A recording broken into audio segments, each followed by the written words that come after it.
So tonight we're going to be attempting to go and see the Liege of Footfall. I say attempting because I am a terrible side quest squirrel, as many of you know, and there's a lot of fun side quests on Footfall. Last week we stumbled into a wedding with very bizarre consequences. At best. I just discovered this, an M40 auto gun on the ground, so I'm going to loot that up. We're going to do our level ups whilst we're here as well. Ooh, a new ability. Right. So now that we are a Vanguard, we've got access to Vanguard abilities. We have to science if we can capture you. I mean, I am interested to know from a scientific community point of view. Sure. I really want to get warp speed because this is insanely powerful, but I can't get it till level 20. We're not far from that though. So what I will pick up is probably Enfeeble, but let's just have a look at what the Vanguard gets. So defensive stance, you gain 10 plus twice your unyielding beacon stack's worth of parry into your next turn. Whenever you do parry, you make an attack of opportunity. It's quite strong. Wall of Rockcrete, the Vanguard and all their allies in a 3-cell radius gain 3 plus their unyielding beacon stack's temporary wounds. Okay, that's not too bad. All affected allies gain 50% less damage from the next attack. Bulwark, at the start of their next turn, the Vanguard gains damage deflection against ranged attacks equal to the number of... until the start of the next turn, not at the start. So it's basically damage deflection against ranged attacks equal to their stacks of unyielding beacon. That's potentially quite useful. If you know you're going to get shot at, you hit Bulwark, you take a lot less damage. And he's got Endure, so if he's got enough AP to pop both of those, it could make him quite hard to kill. Provokes an enemy to attack them, and then all of their allies make an attack of opportunity against the enemy. Interesting. Force Distraction, chooses an ally, all enemies in 3 cells. Wall seems nice for bosses, yes. Yes, I think that's probably going to be one that we do grab. Wall of Rockcrete, whether we do it now or not, I don't know. Let's just do it. Because I think you're right. I think those two, Wall of Rockcrete and Bulwark, are the two I'm probably going to most want with this guy. Wall of Rockcrete is 2 AP, but I noticed at this level that we get another AP. So, that's quite nice. What about Follow My Lead? What's that? Until the start of the next turn, they gain Fellowship bonus damage and Fellowship bonus armor penetration against enemies within a 2-cell radius. Interesting. Wall and the Taunt, you reckon? Provocation, yeah, for taunting bosses. Yes, I see that. I mean, you could taunt anything, couldn't you? The thing is, the only other melee user we have in the party, really, is Abelard. Technically, Pascal has a melee weapon, but as a sniper, if he's ever in melee range, something has gone wrong. Because it's not really a taunt in the traditional sense. It gives the enemy an extra attack against me, which is only then worth it if we're going to get a bunch of attacks against them. So I'm not sure provocation in this party is as worthwhile, but Wall and Bulwark definitely both worth it. Defensive stance isn't bad, especially if you're going to be attacked with a lot of melee attacks, because you get the bonus parry, and whenever you successfully parry, you attack of opportunity back. So you could potentially kick out a lot of attacks of opportunity in the space of a turn.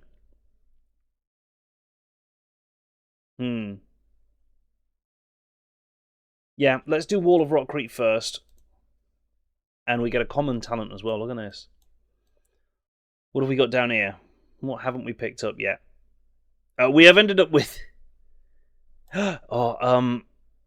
Axe's hammers.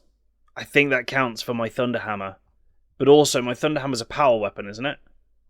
So if I do Power Weapon Expert, I get more armor penetration. And I'm going to do this because it'll be quite fun, actually. So... Yes, it is. So the Thunder Hammer itself has got 40% armor pen. Throw on another 10% for what I just got, and the 5% from the Knuckle Guard means that this weapon, before any bonuses from other stuff, has 55% armor pen, which I think is the highest we've seen on anything yet. That's a lot of armor pen. So I'm happy with that. Right, Bounty Hunter abilities. What have we got? Cole the Bold. Bounty Hunter's next attack this turn will have additional effects. It will deal an additional Ballistic skill bonus of damage. Enemy's armor will be reduced against all bounty hunters' attacks till the end of combat.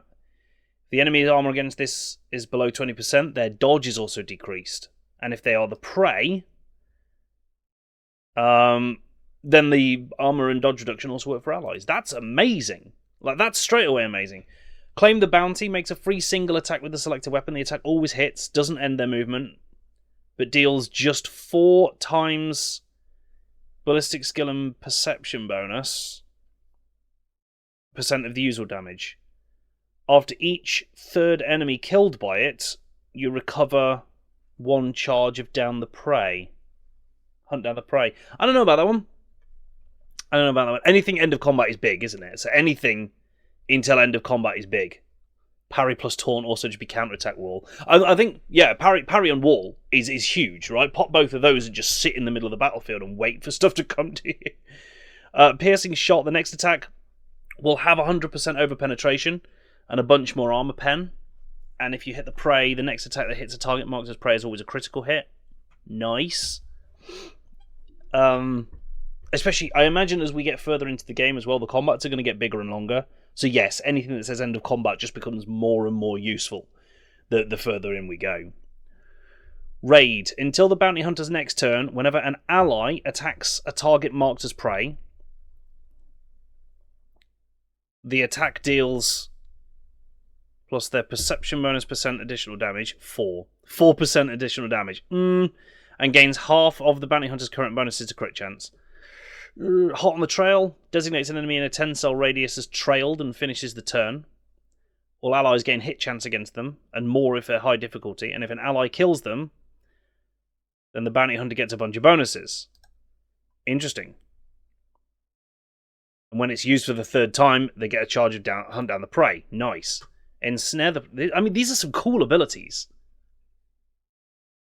Yeah, 50 BS. It's the BS bonus, though, not your actual ballistic skill. So to calculate the bonus of any skill, divide it by 10.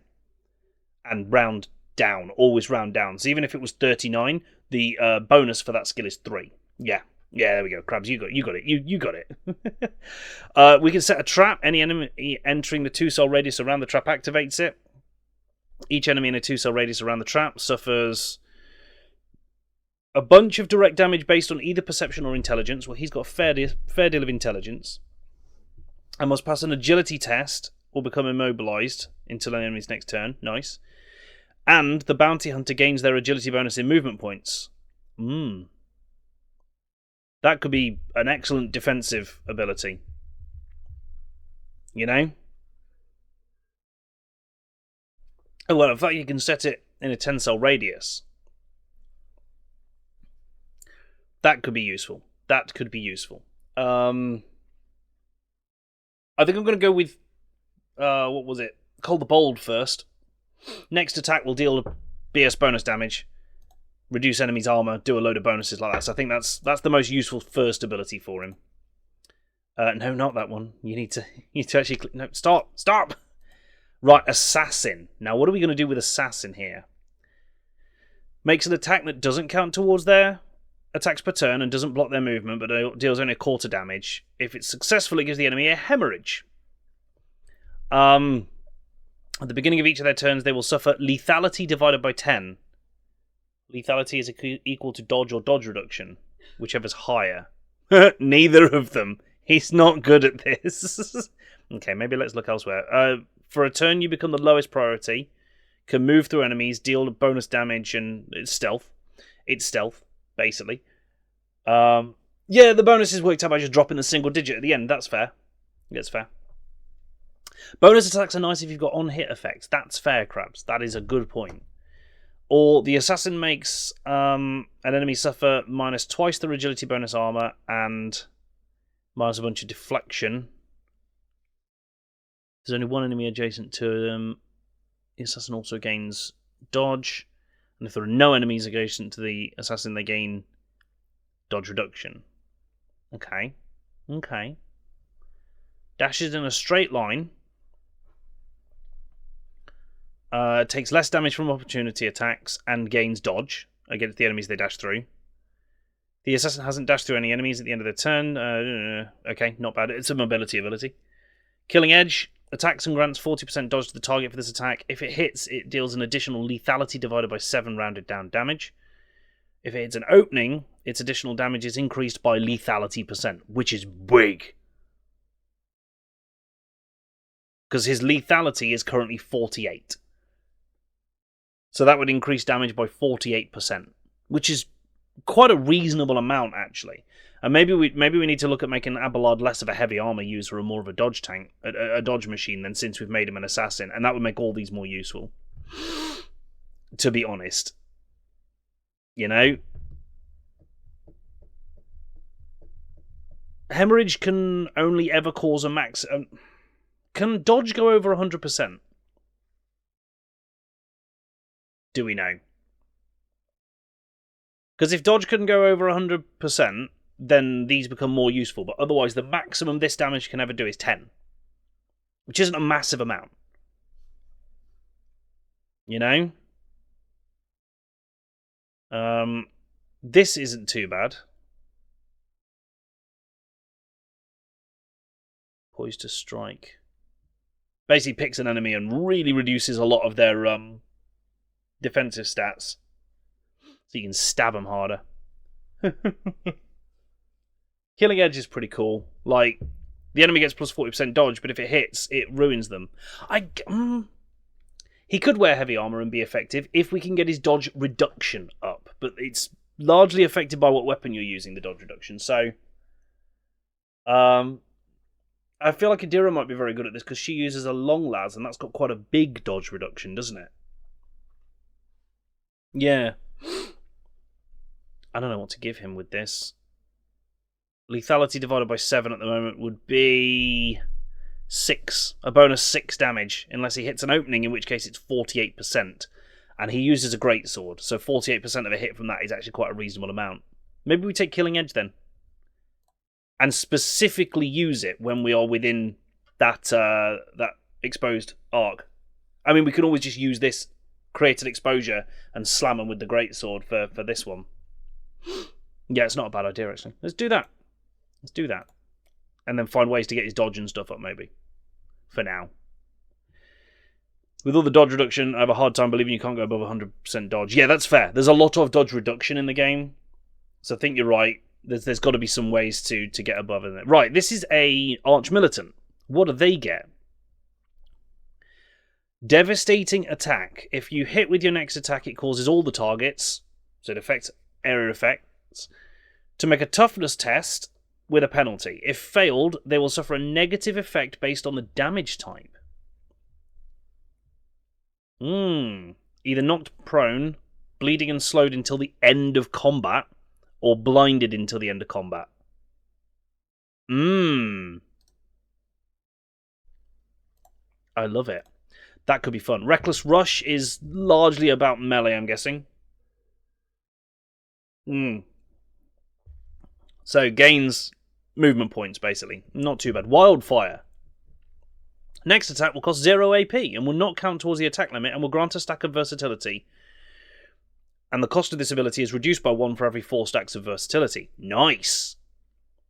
Fire, so this one said energy and all other damage. Inflict blinded. Consider that her flamer already sets them burning. So we don't need that. So that's quite cool. That's quite cool. Wildfire is good fun, because if you get a couple of stacks of versatility... hell, if you get up to 4 stacks of versatility, 3 stacks, that's a free ability. And means you get a free attack. And it's not... will cost like 1 less AP. It will cost 0 AP, so you just use your biggest attack for free. Because you can. Cautious Approach. Gains the Cautious Approach effect until the end of combat. Or until you use it again, or until you swap. Instead of the usual bonuses from versatility, which is weapon skill and ballistic skill, they gain dodge and parry. Cool. And if they had 4 stacks of versatility, they remove slowed, blinded, bleeding, burning, and toxing effects and become immune to them. Hold that. That's a really defensive ability. These Arch-Militants are meant to be quite versatile, as the name of their buff says. Confident gives dodge reduction and parry reduction and ignores 5% of enemy cover for each stack, which is quite nice. all the Arch Militants' attacks score critical hits. But their crit damage is reduced. And they can learn how to kick people. Of course. Doesn't count towards the attack limit, counts as a single melee attack for the purposes of versatility. I see. So for her, this is ideal, because she doesn't have a melee attack at the moment, but if an enemy gets next to her, she can just hoof them 2 cells away, doesn't count as her attack, and then she can open up with a gun. But for now, I'm going to get a Wildfire. Let's start with Wildfire for her. How many other abilities do we get? 1, 2? We get 2 more abilities, so we'll pick up Kick, and probably Devastating Attack, I think. I'm not too worried about these approaches, because I like the one that just buffs up her weapon skill and ballistic skill, to be honest with you. You're an assassin as well, except you have a... Oh no, you've got a sniper rifle, not a long las. But you've got 70% dodge, so really you can do a lot of these things, can't you? That... Oh, and with Foreboding...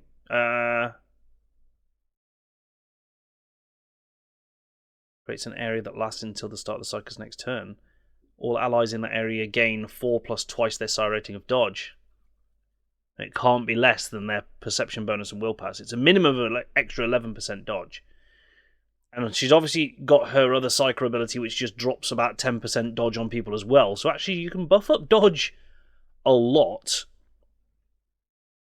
And because of like this, by buffing up her dodge, yeah, she becomes...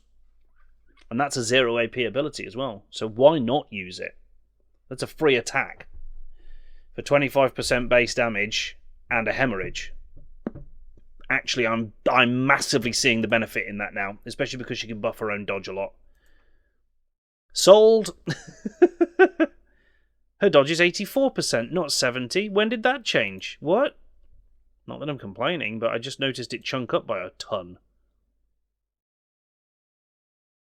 Modifier forewarning. What? Oh, I see. Kind of see-ish. Right, Master Tactician. She's the one who can buff her next attack a lot. So what else can she do? Inspire. The target gains +1 damage and +1 additional damage for every 10 stacks of tactical advantage.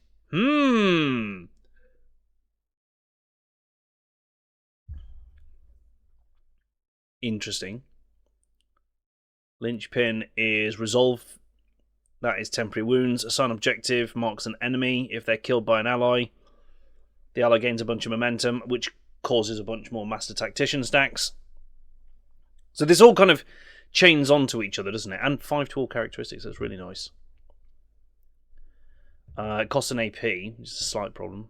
Take direct damage. Going to be used on enemies with unfinished business, which is applied to enemies that were attacked by their allies but not killed. The Master Tactician immediately attacks with a single shot. No, because it's not what she does at all. She's got Reveal the Light, which is like one of the most important skills that she could have. Like, seriously? Immolate the Soul is available, which is the same as eye lasers but hits in a line. Intriguing. I'm really tempted to get her inspired. No. Assign objective. Yes. Because it generates a bunch of resolve, a bunch of momentum, which gives her more stacks. So for 1 AP, she can mark a target that someone else then, one of the snipers then plinks off. Right. So here's the issue with Cassia's ability. This is what we used to do. We used to cast Reveal the Light on herself. Now, Reveal the Light increases her willpower and toughness by an amount based on her willpower bonus. Which means as long as this is more than 10, it adds to her willpower bonus. So what we were doing previously, we were casting this every single turn. That's a good point, Krabs. We were casting this every single turn, and it was recalculating based off her increased willpower. So, you know, the first time we cast it, she was getting 28 extra points of willpower, which is increasing the willpower bonus by at least 2. So the next time it's going to be at least 30. The buff was just replacing itself each time, and it meant that her willpower was constantly creeping upwards through a battle. Now it seems that what happens is when you recast this on her, it removes the original buff and then casts the new one. So the bonus from Reveal the Light isn't applied to Reveal the Light. However, other willpower bonuses, like the ones she gains every time an ally gets a free turn, they are still getting factored in. So technically, we can still increase her willpower a lot, just not quite as powerfully as we could before, unfortunately. It's good, but it's not as good as it was before. So, yeah, whether that's a fix or whether they added that in by accident, I don't know. I really don't know. More propaganda. Collect it all. So yes, Hellcrabs, boo! That said, she's still got the power to be utterly devastating. She really, really does. She is a very strong character. And I don't really have a massive issue with it, if I'm being honest with you.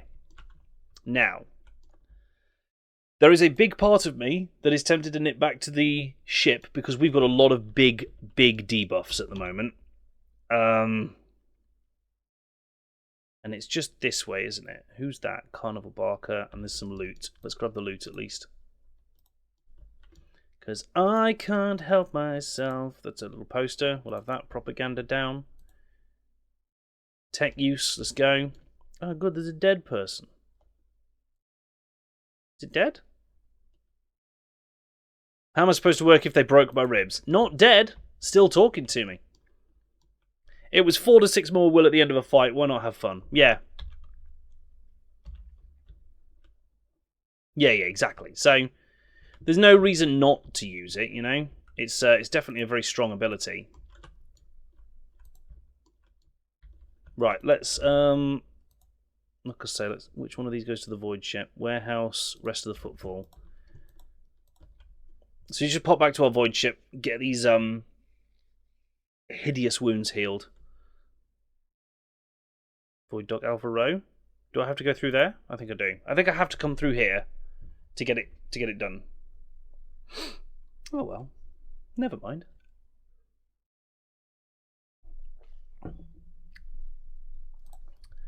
So we will go and meet the Liege.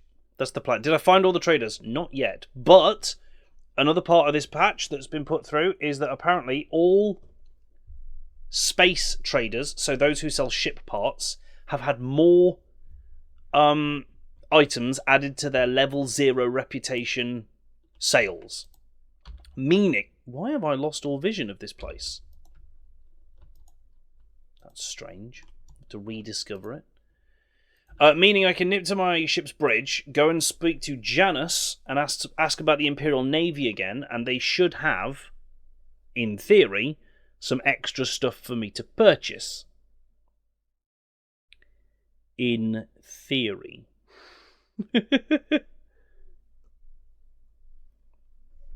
Might be the patch. Might be the patch has done that. Yes, it's very possible. If they've made any sort of significant changes to the area, for instance, it might have just plonked the fog of war back on. Can we talk about the fact that there is literally like a... Oh, you can't see it now, but there is literally like a ship's wheel. Like ye olde. Shipping and transportation of some goods. Here we go. So, the only ones we haven't actually found are the Kaspalica mission, who are the crime syndicate. So, yes, here we go. Look, Voss pattern torpedo tubes. A Mizoa lance weapon, which technically we already have, but I'm wondering if that means we can put it in a different location. Glimmer pattern void shield. It's actually worse than what we had equipped, but never mind. It's ours now. It's fine. Why can't I have that? Reputation level is too low, but it says 0. Anyway, and Mars pattern prow battery, prow mounted macro cannons, which fire 4 shots. Now, can we get a little bit of reputation with them at all? I mean, a tiny bit. Look, we've got 1 set of Void Pirate trophies.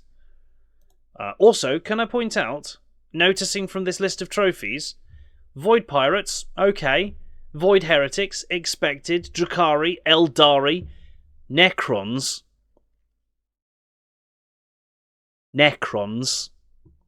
Anyone who played the tabletop game of this, basically.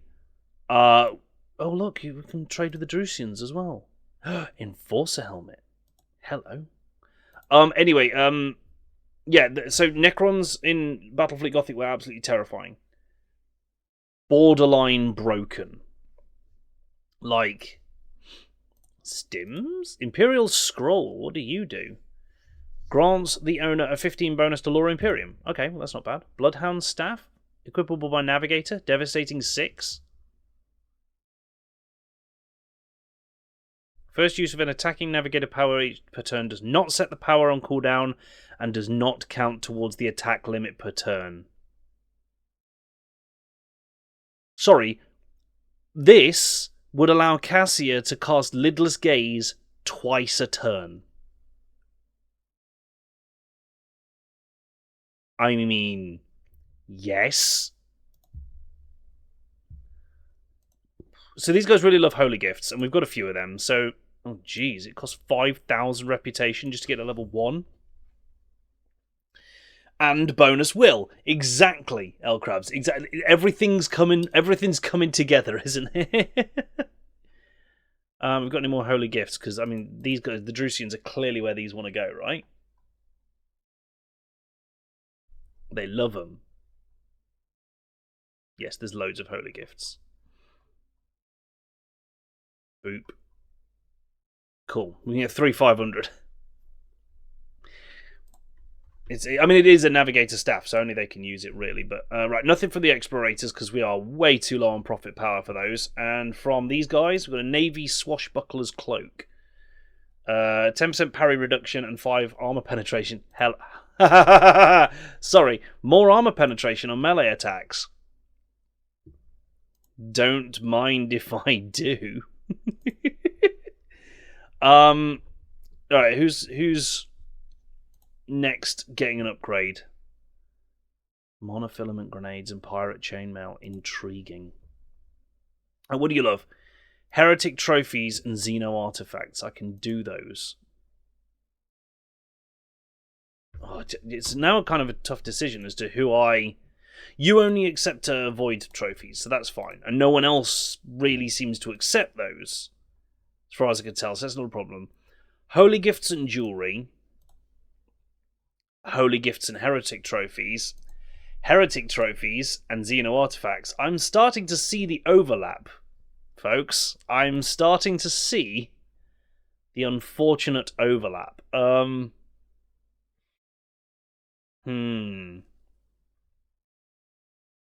Right. I see. I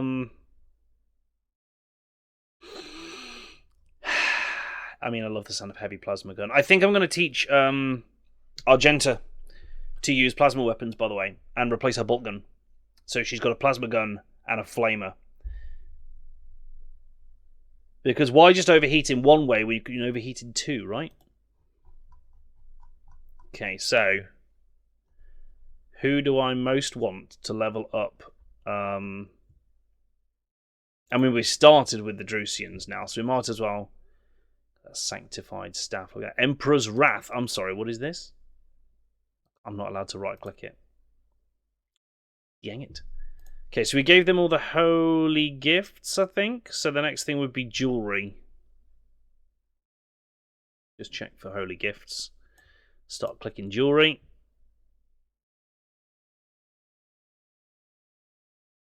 Oh boy, there's not much at all, is there? I wonder if anyone really loves armor kits or melee weaponry, because, you know, we've got a few of them. And uniform kits. Is anyone particularly a fan of those? I mean, these guys aren't bad on them. God, we've only got like 3 things of jewelry. That's not great. So what's next? Ship components. We got any of those lying around? Got that one? Not really, hey? Then it's uniform and armor. So we've got tons of that. Absolutely tons of that down here. So we should be able to surely gain at least 1 level in this noise. Doop, doop, doop. Another one? Another one. Uniforms and armor. Boom. Right, we're level 1 now, so we can get the Militant's Cloak. First melee attack in combat cannot be parried or dodged. Interesting. And an Elite Chainsword, because why not? We take everything, by the way, because anything we don't want, I just shove back into cargo. Good evening, Jester of Fate. How the devil are you, sir? Yeah, I won't do too much more until we've got Kasbalaka mission, in fairness. But I'm super happy So what's his current cloak do? Ah, the endure thing. I'm not too worried about that. Put on this. 10% parry reduction, which is cool. But another 5% armor pen, which puts his Thunder Hammer, I believe, up to 60% armor penetration. Which is strong enough to start going through some power armor. Like butter. Goes through bone like butter. So that's fun. Toolbox is going to wear the heaviest armor possible. That I've already decided. Abelard, as an assassin, like I'm saying, it might be worth trading him down to some lighter armor. Like, this only gives 25%, realistically. And it imposes a dodge penalty of 0.75, which, by the way, is a 75% reduction. Butter. Did I switch the cloaks? I did, yes. I switched the cloaks out so that he is now got a 60% armor pen. He's got parry reduction. He's got bonus to weapon skill, bonus damage. This Thunder Hammer is made for crushing, and that's just what it'll do. That is insane. Oh, look, and there's a stim that gives 15 strength, 15 weapon skill, and minus 20 willpower. It seems kind of perfect for him. Since none of his Psyker powers are actually based on his willpower, they're purely psi rating controlled as far as we've seen so far. I'm just going to check the old cargo. So I want to look at armor kits, chiefly to see if I can pull out some light armor that gives more than 25%. I mean, even just doing that would massively increase the dodge chance for Abelard. And therefore his damage as well. That's the key. That's the amazing thing. Increasing his dodge chance will straight up increase his damage right now. So that would be 25% with no dodge negative. But let's just see what else we can do. Because I've got loads of armor stored away. And I'm sure I've got to have something better than that. Hey! Fatno Vivo, how you doing today? Welcome, welcome. I'm doing pretty well, thanks. I am thoroughly enjoying this game. It is ridiculously good. And lets me play around in the Warhammer 40,000 universe that I so love as a rogue trader, which is just fantastic. I hope you're having an excellent day as well today. Welcome in. It's good to see you. Let's do Abelard a body glove for now. I just want the one, thanks. I'll pop it on. Because if he's wearing that, his dodge goes up to 65%. Which means, hey, George PC. His dodge goes up to 65%, which means his hemorrhage will cause 6 damage a turn. Unblockable. Which is pretty powerful. It's pretty strong. Have some bonus to Law Imperium for poops and giggles, because you've got nothing else equipped in those slots. Because these slots, these like ring slots and this amulet slot, we've not found much that goes in them. Been playing it a lot. Take a little break on Act 4 right now. Love it. Love it. You're a bit in advance of me then. We are, I think, Act 2. I think we've just got to Footfall and been messing around a little bit in Footfall last night. Toolbox's lid currently gives him 5% armor, which I'm not against. I mean, this thing affects Taunting Scream, which he doesn't have yet. I don't even know if he will get it. So, I mean, it probably looks pretty badass. Yeah, look at that. But it doesn't do anything for me, and I lose 5% armor. So I'm just going to keep his current lid, I think. This is for Cassia. This is absolutely for Cassia. More willpower off the bat, like we said. It's got that devastating 6, which means, yeah, she can basically double cast one of her strongest abilities. The only downside is it means she doesn't get the infusing bonus, which was giving her another 5 points to all characteristics when she buffs herself. Yes, she can, because you just do that. You equip that one, cast the buff on herself, and then switch back over to the other one.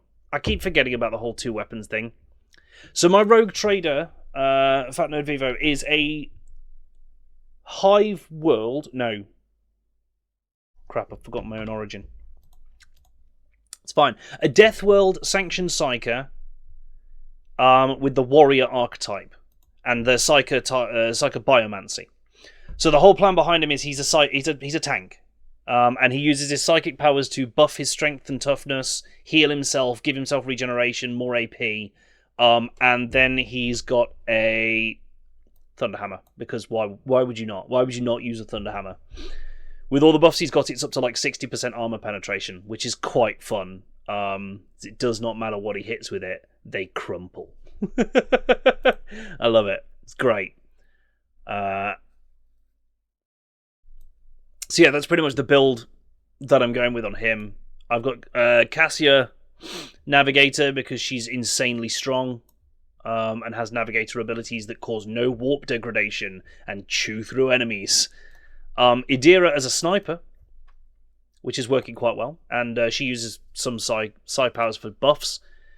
Argenta as Argenta. I don't believe there's any other way to build Argenta than just Sister of Battle. Abelard's an assassin with a claymore, because that made sense in my head. And Pascal's my second sniper. He's a really good sniper. Really good. Wanted to do a Psyker build originally, but I went with a Voidborn Navy Officer Heavy Weapons Specialist. The heavy weapons in this game do intrigue me, and I think once I start finding them, the only one I've seen so far is a Heavy Bolter, and it was Heretical. You'll know where from. I can say I've been there. It's not a spoiler. It's from the Chaos Space Marine we killed earlier. It's Heretical, and none of my characters is Heretical, except obviously Idira. So I couldn't use it. But that's the only heavy weapon I've seen at all so far. So I'm excited to see what else comes up. I can't wait. Right, so we've given Abelard more dodge. We're going to go heavy armor with me, and possibly with Pascal as well, because he's a bounty hunter. He doesn't need the same level of that kind of stuff as the others that are assassins. So that could be good fun. Hey Meeps, how you doing tonight?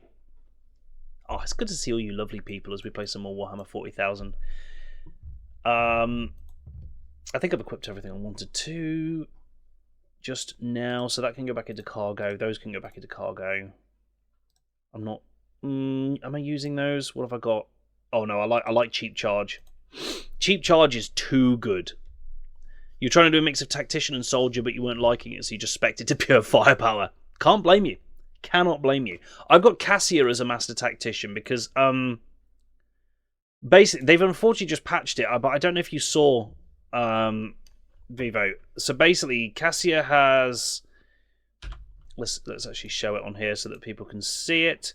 A navigator power called Reveal the Light, which is plus 4 times their willpower bonus, 2 willpower and toughness.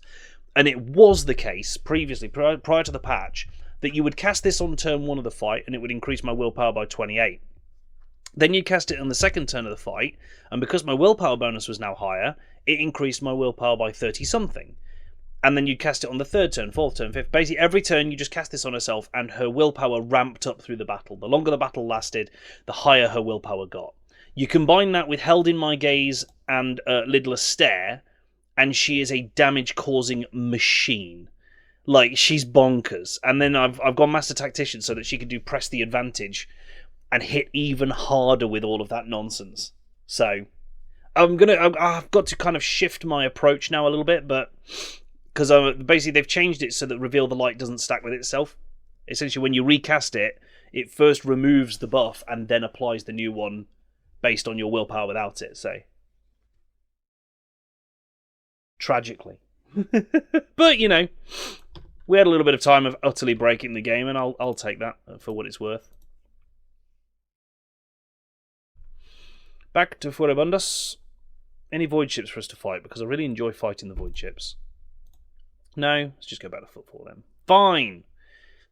To the atrium.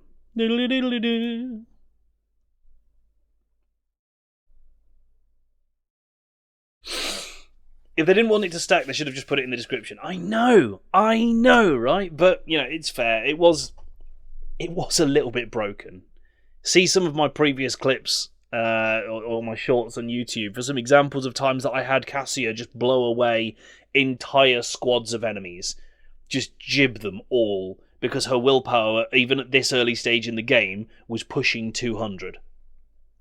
Which is just unacceptable amounts of damage, considering that both of her damage spells are willpower bonus based. So it It was, admittedly, it was too strong. And I'm a fan of making strong builds, but I will even admit, it was too strong. It needed nerfing some way. And in fairness, I've still got other ways to increase her willpower. Through battles. Every time someone gets a free turn, and she's an officer, we get more willpower. So it's not all bad. There's ways around it. Right. Oh, what's this rabble? Oh, it doesn't matter. I can run through the rabble. Ah, take that, rabble. But anyway, who are you guys? So I need to find the Kasbalaka mission. Is the other set of traders I haven't yet discovered. So I'm just having a quick explore around. Spanners is doing that goodwill hunting. I see what you did there. I do see what you did there. Removing all this. My propaganda. I'm gonna bet the Kasbalaka mission's actually in that shadow area, aren't they? Is it you or is there no game sound? There might not be. Let me reboot it a couple times. It's been known to happen, Meeps. I'll warn you if I hear anything. Hey.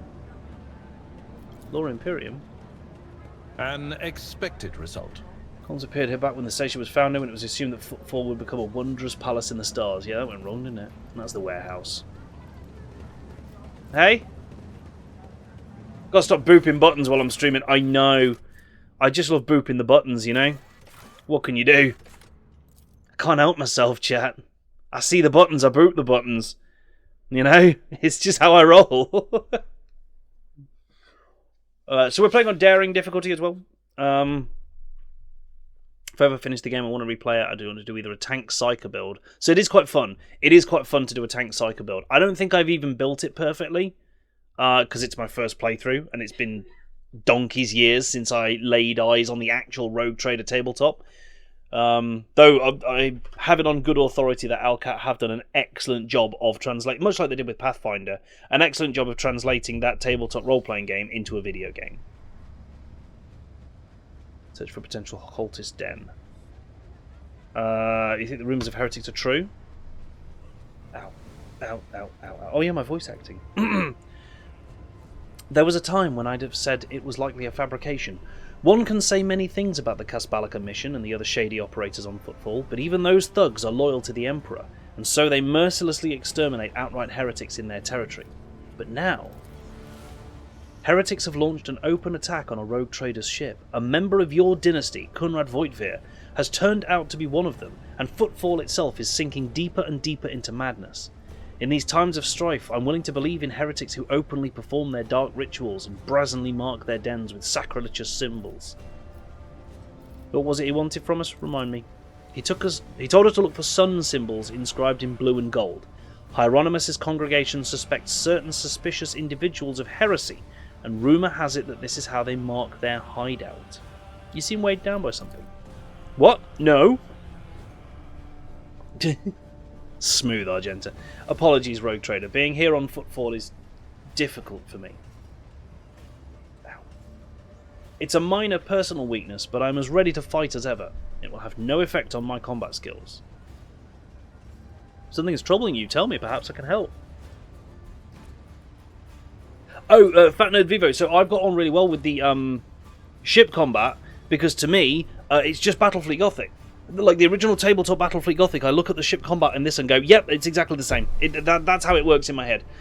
So I played the first introductory battle like I would play Battlefleet Gothic on the tabletop, and we absolutely rocked it. So I was like, yep, cool, I'm going to be fine with this. This is a system I'm intimately familiar with.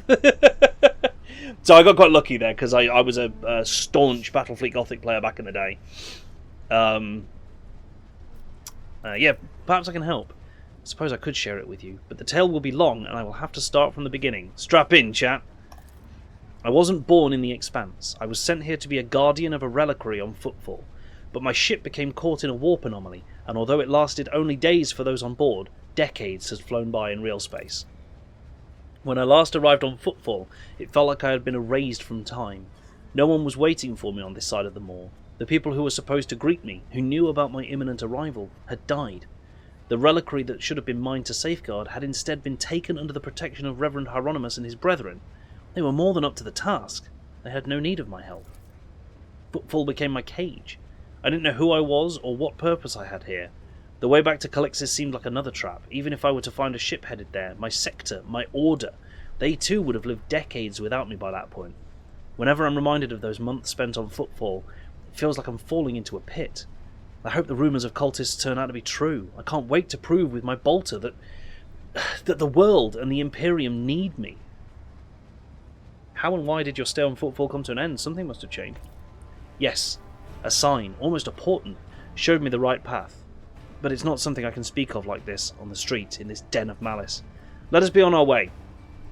All I'll say is that on Footfall I met Lady Theodora and joined her, and that was the end of my languishing in this place. Cool. We got some backstory on Argenta. That sucks.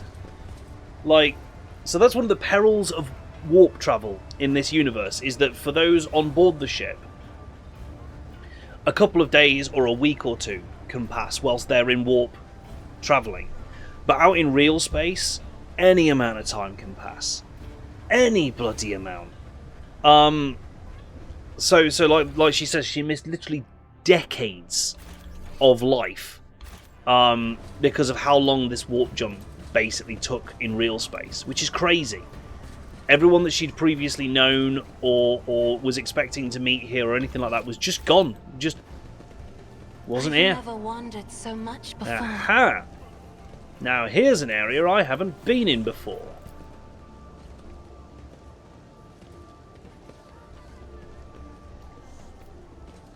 I dare not provoke the whispers.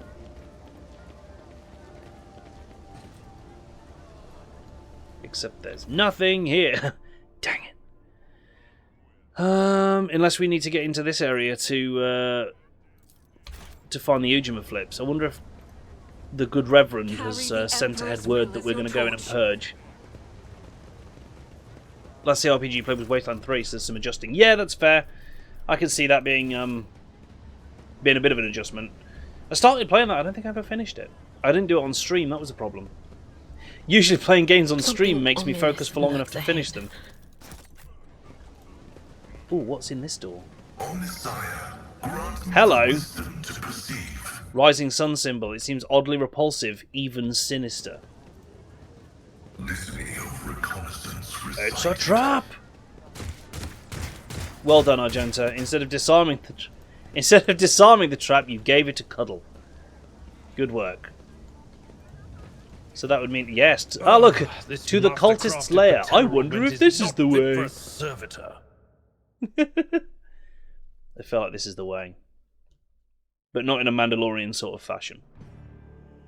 Because that's a different universe.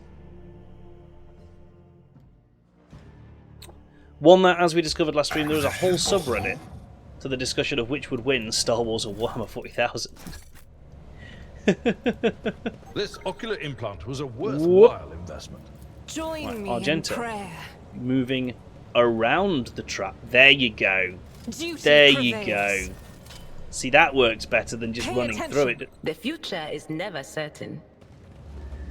doesn't it?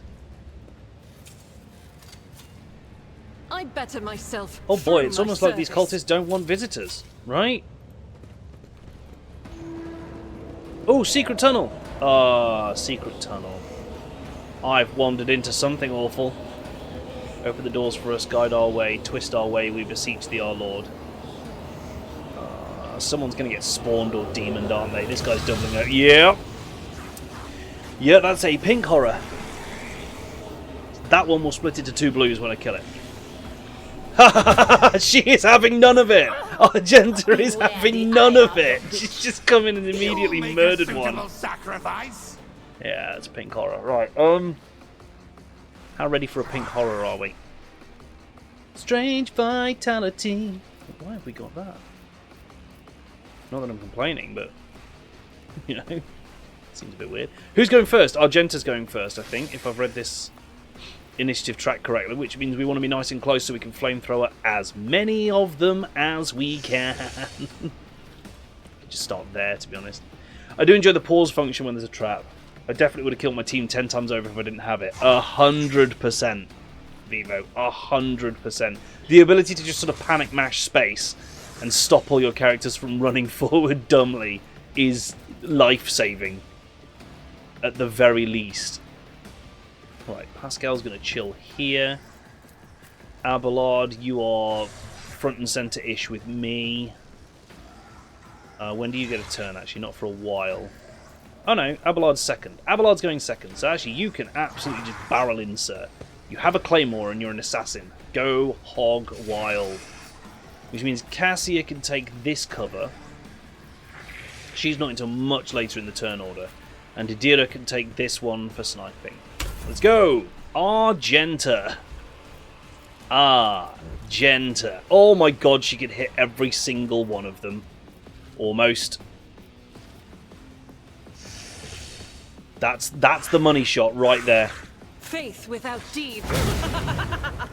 Good. Then we swap weapons. We run and gun. I will not. We rapid fire. And we, anyways, then I started blasting. As the Emperor commands, I act. Each strike is a prayer. So now she should have 2 stacks of versatility. Good. Which means this will only actually cost 1 next turn. That's great. Massive stack of resolve because she hit a bunch of people as well. Should have moved her. In retrospect, should have moved her, but never mind.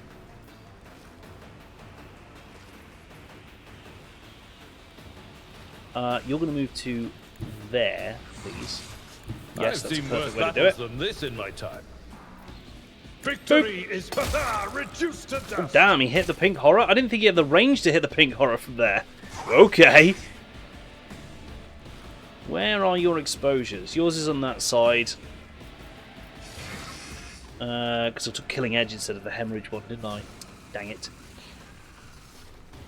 Dang it.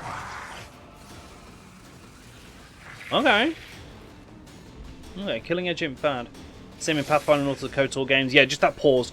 Just that active pause. I like real-time with pause games, which is what these are. I also hugely love turn-based combat. I just like the ability to sit and think. It turns combat into a puzzle for me, which I really like. I enjoy it a lot.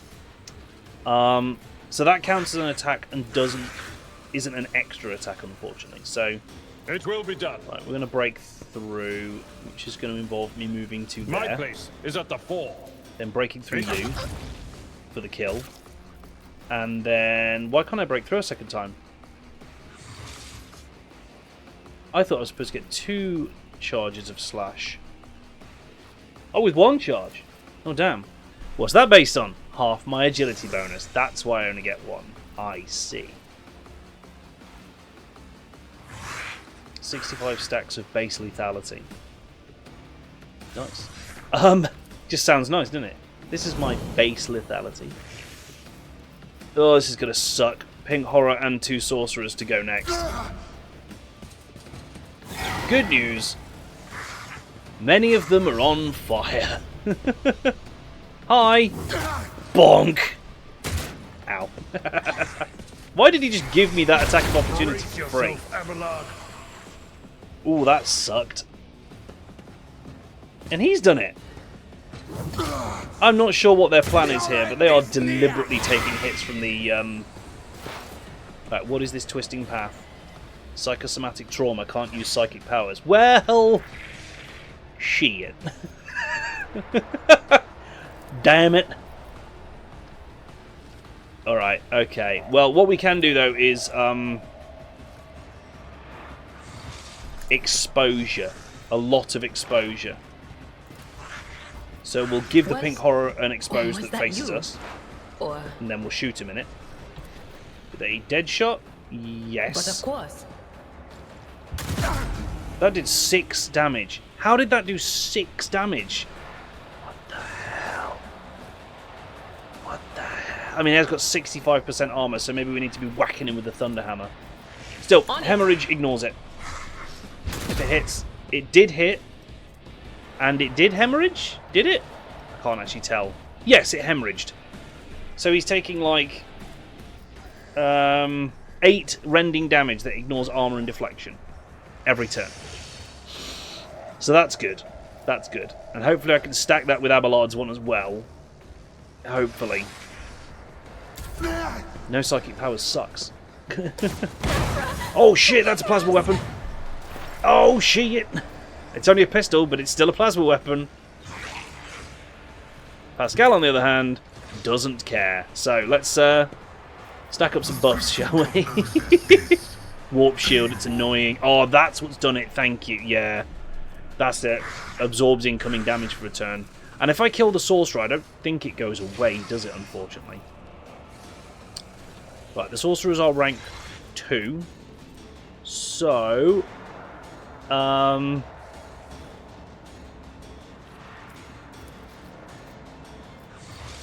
as worth attacking as the pink horror, unfortunately. And as our sniper, I really should just...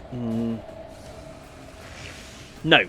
Let's work on getting rid of some of the annoying folk, like this cultist leader at the back. Let's mark him up. He's rank 3, so that should be fine. Can I expose him as well? I can from here. Lovely. That's beautiful. Can I also do this? And then I can snipe. For 95% still. Boop! That did plenty. That did 41. Wasn't even a crit, I don't think. Yeah, wasn't even a crit. Nice. And I can still mark more folk up as prey if I need to. So, the next thing to do is to have Cassia... Will this still do lots of damage? It will, actually. So we wanted to do this buff on herself.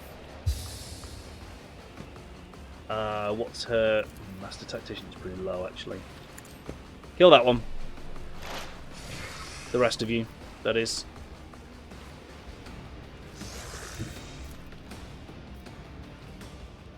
Oh, that doesn't quite hit the horror as well. That does. That's a perfect shot. So that costs both of our remaining points. That's the only downside. So we'll do that next turn. For now, we'll buff Emperor, her. give me Nope. strength. Oh, I had a move, didn't I? Duh. Sometimes chat, I'm my own worst enemy, really. These two should die at the start of their turn because that fire damage should kill them. So we'll just fire the eyeball lasers at, I guess, him. 64 damage. That'll do. That's a good chunk. Hey, Falgard, how you doing tonight? Thunderhammer! Sit down, sir. Does it get rid of it? It absolutely does not. So we just need to, like, wait out that to go away and then wail on the pink horror. So not going to use this ability yet, but I will do that. So I endured. Shattered, busy few days. I didn't remember to do the weapon swap with Cass. That's a good point, Krabs. I'm going to have to remember that, aren't I? So I've yeah, pretty good, thanks, Val. A couple of days at work. Nothing too special, nothing too crazy. What was the last attack type that she used? I don't remember. It was burst fire, wasn't it? So if I do a single shot next, yes, single shot, The enemies of and the then we can Emperor do will a be undone. How is this still 3 AP? Oh, for every 4 stacks of versatility. I thought it was for every stack. That's how. Doubt is for the weak. So again, she's going to excel I'll at do long it. battles. Faith without deeds is Flamethrower. worthless. Oh, dodged it. I mean, I could absolutely just... Because if I swap to the bolt gun, wait for it, I am and I do his this. will made manifest. And then I go single As shot, the Emperor commands, I act. which should buff my versatility, and then... Oh, I can't do... That is not the Emperor's No! will. Does versatility reset if I use the wrong ability? I hope it doesn't, because I I'll really do want to it. shoot this guy. It doesn't, it just doesn't go up. Okay. And it's permanent. Winner. As the Can you hit, Emperor though? commands, I act. Really? Really? Faith without Really? deeds is Really? worthless. Europe visited Spike. Hey, nice. How's he doing? All right. Damn, warp shield's still up. At your beck and call. I guess expose. Now it'll do 4 to 5 damage. Killing blow. Victory is imminent. Dodged it. Yeah, that scans. I will do my duty. Damn, he took a lot of damage at the start of his turn from like burning and hemorrhaging and all sorts. Nice. That's good at least. Everyone's getting pretty badly injured though. Warp shield down. Looks like warp shield's down. Let's go ham. Right. Will do. Open him up.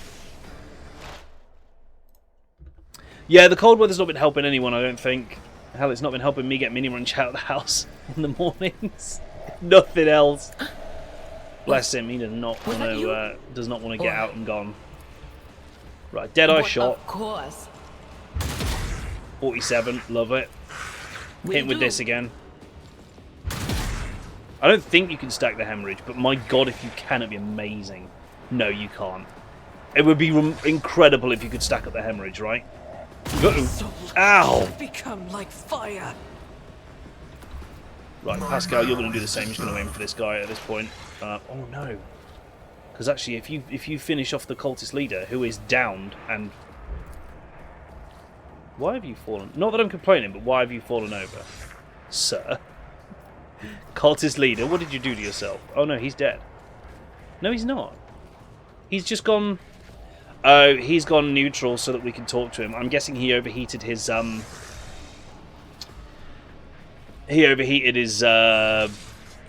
plasma weapon. That's a word. His thing, the gun he uses. You know the. I don't know, chat. Right, have we marked it? I forgot if I marked that. No. It doesn't matter massively. Once we kill it, the fight's over. But we can pop this. Do precise attack. No, just have to hit a chance. Do this, which makes it do extra damage, and then we can do a dead shot, which is more likely to crit. Don't miss and kill Abelard. You missed and hit Abelard. How did you overpenetrate with a las weapon? Hold the phone. What? How did you overpenetrate with a las gun? Ah! I'm fine, chat. I'm fine. Right, swap weapon. Because also I forgot that I could double cast the eye lasers if I do it right. So self buff. Now she's got 103 willpower, which is good. It's not as good as it was before. Now we pull this one out and we go Isn't pew this pew. a job for the serfs? Except I can't use it again. Why not? First use of an attacking navigator power doesn't set the power on cooldown and doesn't count towards the attack limit. And yet, only I that can't were help but possible. notice that the ability cannot be used again this turn. And it's counted as an attack. Maybe swapping the weapon in and out gets rid of that. Maybe they're too smart for that plan. Like, she's benefited from infusing this turn, so maybe she can't also benefit from devastating. Is my thinking. That's a shame. Let's give I Spanners am an a extra turn. navigator, Honestly, the not more a times he can servitor. whack this guy, the better. Thunder Slam hits everything. Everything. Bonk. Oh, there we go. Now the eye lasers are back. Ha ha! Pew pew! Why did she take 6 damage? What? Oh well, she'll heal it at the end of the turn. That's fine. Give him the bonks.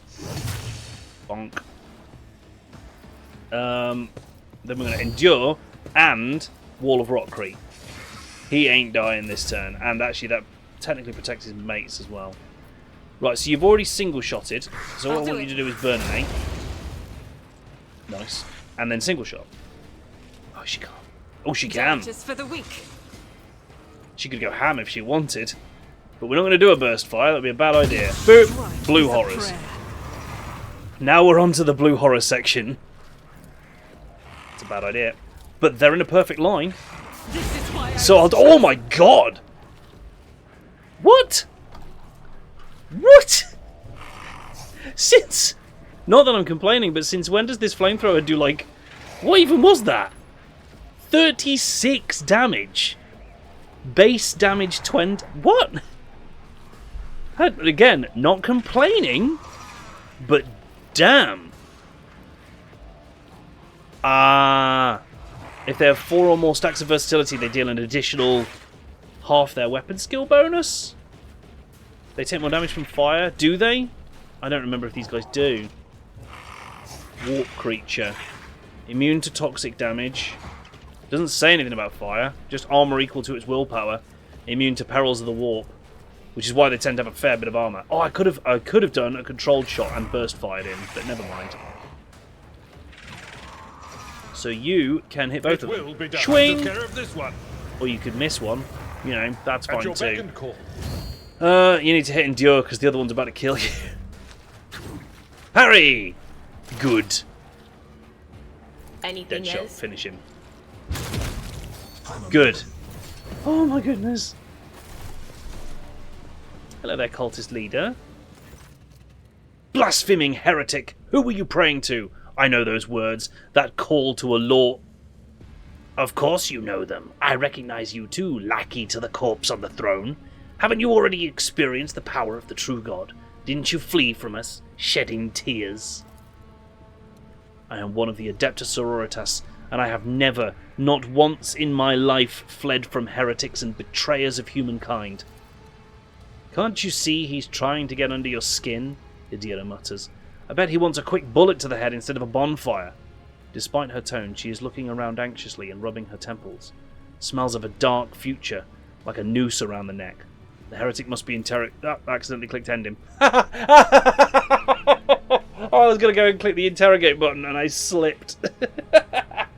You can kill me, servants of the corpse emperor, but you can't stop the victory of the true God. The edge of daybreak is nigh, and the hour of his triumph approaches. Silence hangs for a minute. Then, oh my god, she killed him with the flamer. Argenta turns to you and shrugs nonchalantly. That's it. We fulfilled Reverend Hieronymus' request, which means I am now free. I can continue my travels with you, rogue trader. Use my numbers. Would be sensible, wouldn't it? It would be sensible. Before we leave this den, let us round up what remains of the blasphemers. I would like to cleanse this place with purifying flame, but perhaps we can find clues that might tell us where these heretics came from, or if they have any more associates. We need to talk, but it can wait. Let's meet on the ship when it's time to depart Footfall. Okay. Secret squirrels, right? What do we got here? Cultist hood. Requires heretical. In the cargo hold. Heavy armour. We will keep one more of them out because I think 2 of our characters are going heavy ultimately. Plasma pistol, not too worried about. And these were stub carbines, which I'm not bothered. And that is a improved armoured body glove, which we have got shitloads of. I am at your Avalon. service. When the faithful are idle, Heal heresy thyself. grows. Same Blessed for be the Argenta. hand of the healer. Let's proceed. Any goods? No goods. I am saving my game after that fight. That hood not good for Idira. Ooh, you make a great point. You make a great point. One that is mildly infuriating by the fact that I have just dumped it in.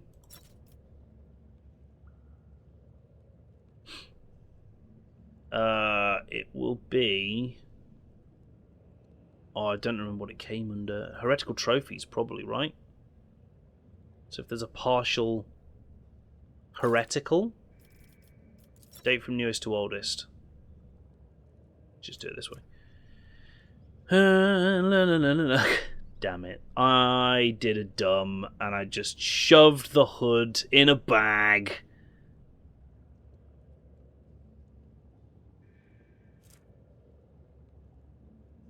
You know, and now it's somewhere swimming in all this. I guarantee it's amongst the heretical trophies. Because everything that said heretic on it so far has been. Ah, that's 100% though. That's the most recent heretical one. And it's at 100%, which is a problem. Oh, crabs, you had to point it out, didn't you? There we go, there we go. What does it technically come under? Misc, of course it does. When the wearer uses a psychic power attack, they either restore 2 AP or take 10 warp damage, with a 50% chance for each of those effects. I really don't know. Idira can use it. Currently, she's got bonus willpower. Her willpower bonus added to her law warp. Like, this could potentially be really strong because she's got a psychic power attack that costs 2 AP. For half the time, she'll get refunded for it, but half the time, she'll whack herself for 10 damage, which is a fair bit. Now, she's got a cape on that gives her some warp armor. Who doesn't love gambling? Sold. Give me that sweet, sweet gamba. Gamba hood. Gamba hood. Yeah, she looks super appropriate as a psychic sniper in that hood as well. I'll accept that. I'll accept that for exactly what it is. Amazing. Goods! Locked? I don't think so. We have Pascal. There is no lock. Ooh!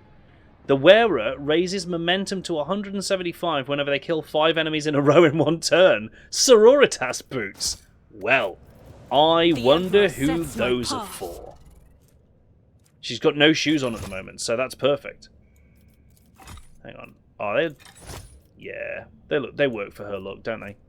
Yeah, so she gets 5 kills in a row in one turn, which is an arch militant with area effect weapons very possible. She just chunks the momentum up to 175, which means someone can heroic straight away. Just a quick checky do. So, this is weaker than my shield, but it's doubled against blast attacks. So I can see the benefit. That is the other engine that we had. Mars Pattern Prow Battery can replace either the lance weapon or the torpedo tubes. Or, hear me out, double lance weapon. Because the torpedoes are fun, but they're very easy to miss with. It's obviously for the Psyker with a slight heretical bias. Yeah, it's true. Yeah, Cass doesn't have any heretical bias at the moment. Short-range prow cannon or just long-range lance boys. We love it. So these are all prow weapons that we got from the Navy. That's okay. So I think I'm going to try double lance, because lances are really strong, and when you've got 2 of the blasted things, they're really stronger. Right? I'm buying into this hard. I am buying into this hard. Dual lance, and if that doesn't work, we'll go double torpedoes. Because that's fun as well. Should we be able to go... this way. But let's have everyone come along, not just our nutcase sororitas. Good. What's behind the impossible wall? Is that it? Is that all the all that's here? She said she wanted to go deeper into here and find any evidence. But to me, it doesn't look like there is particularly a deeper in here. This was it, and there is no more. Executing request. Yeah. Am I right, chat? Like, this was it, right? Little cultist lair, and we're donezo. Double torpedoes. The enemy's playing checkers while we're playing 5D chess. Yes. Basically. Double torpedoes is a great way to pin an enemy in, though, because you can fire them in opposite angles like that. And it doesn't really matter where they run. At least one of your sets of torpedoes is going to get them. Unfortunately, it therefore means that one of your sets of torpedoes is almost always going to be wasted, unless you're fighting multiple enemies. So, nice moonwalking with those boxes, lads. Solid work. Should we go back to Hieronymus? Whatever you wish. Because he's in this zone, isn't he? I think. No. This is the lower city place. He's not here. So the only place we haven't been is in this quarantine zone. So either the what's it mission are there, or I've missed them somewhere. But I've no idea where. So let's just keep pushing. Let's go meet the Liege. You know that thing that I keep saying that we're going to do and then get distracted with side quests? Let's actually go and meet the Liege of this place. Crazy. Right? Back to the atrium. Yeah, you don't want to... One thing you don't want to do is just cover your ship in macro cannons, because they're actually really short-ranged. And having seen that the Eldari and the Drakari fleets are in this game, and that we will have to fight them at some point, they will outmaneuver the shit out of us. They just will. Right? There's blasted things in their solar sails, and that's to say nothing of what the Necrons will do, because the Necrons just ignore inertia. They don't care about inertia. You know that momentum thing that means that our ships have to move a minimum amount every turn? Well, the Necrons just don't give a shit. They certainly didn't in Battlefleet Gothic anyway, so... Seeing how closely modeled after it's been so far, I'm expecting something like that. Right, so let's go back to here. First... They're close to the Gov, right? That's why I haven't found them yet, because that's the one place I haven't been. There you go. Hieronymus, your request has been fulfilled. I hope that their suffering was commensurate with their deeds. Cool. Okay, well, we got 200 points of faction. And a nice chunk of XP as well. That's lovely. Acolyte.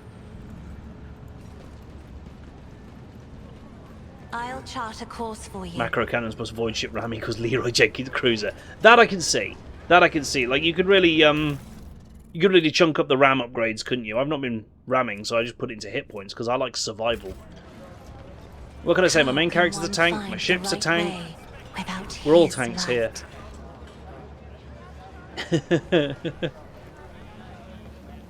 Right, so I'm just gonna run on up. Don't mind me. The guards don't care.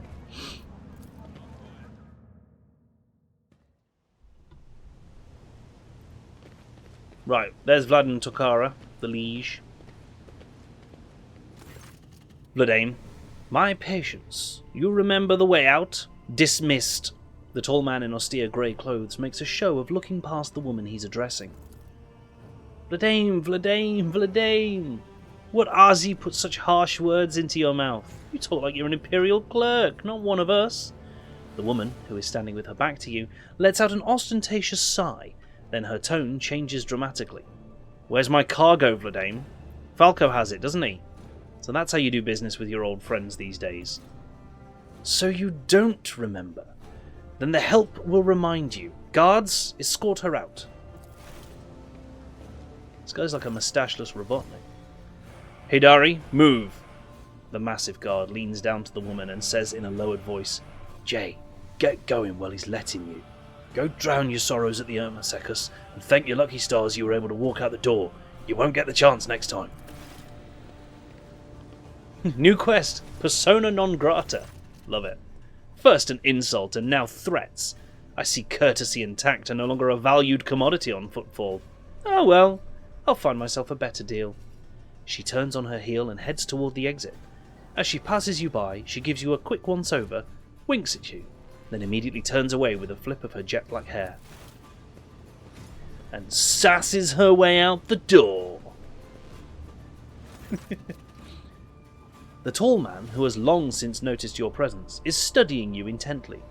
Vladame Tokara, Liege of Footfall.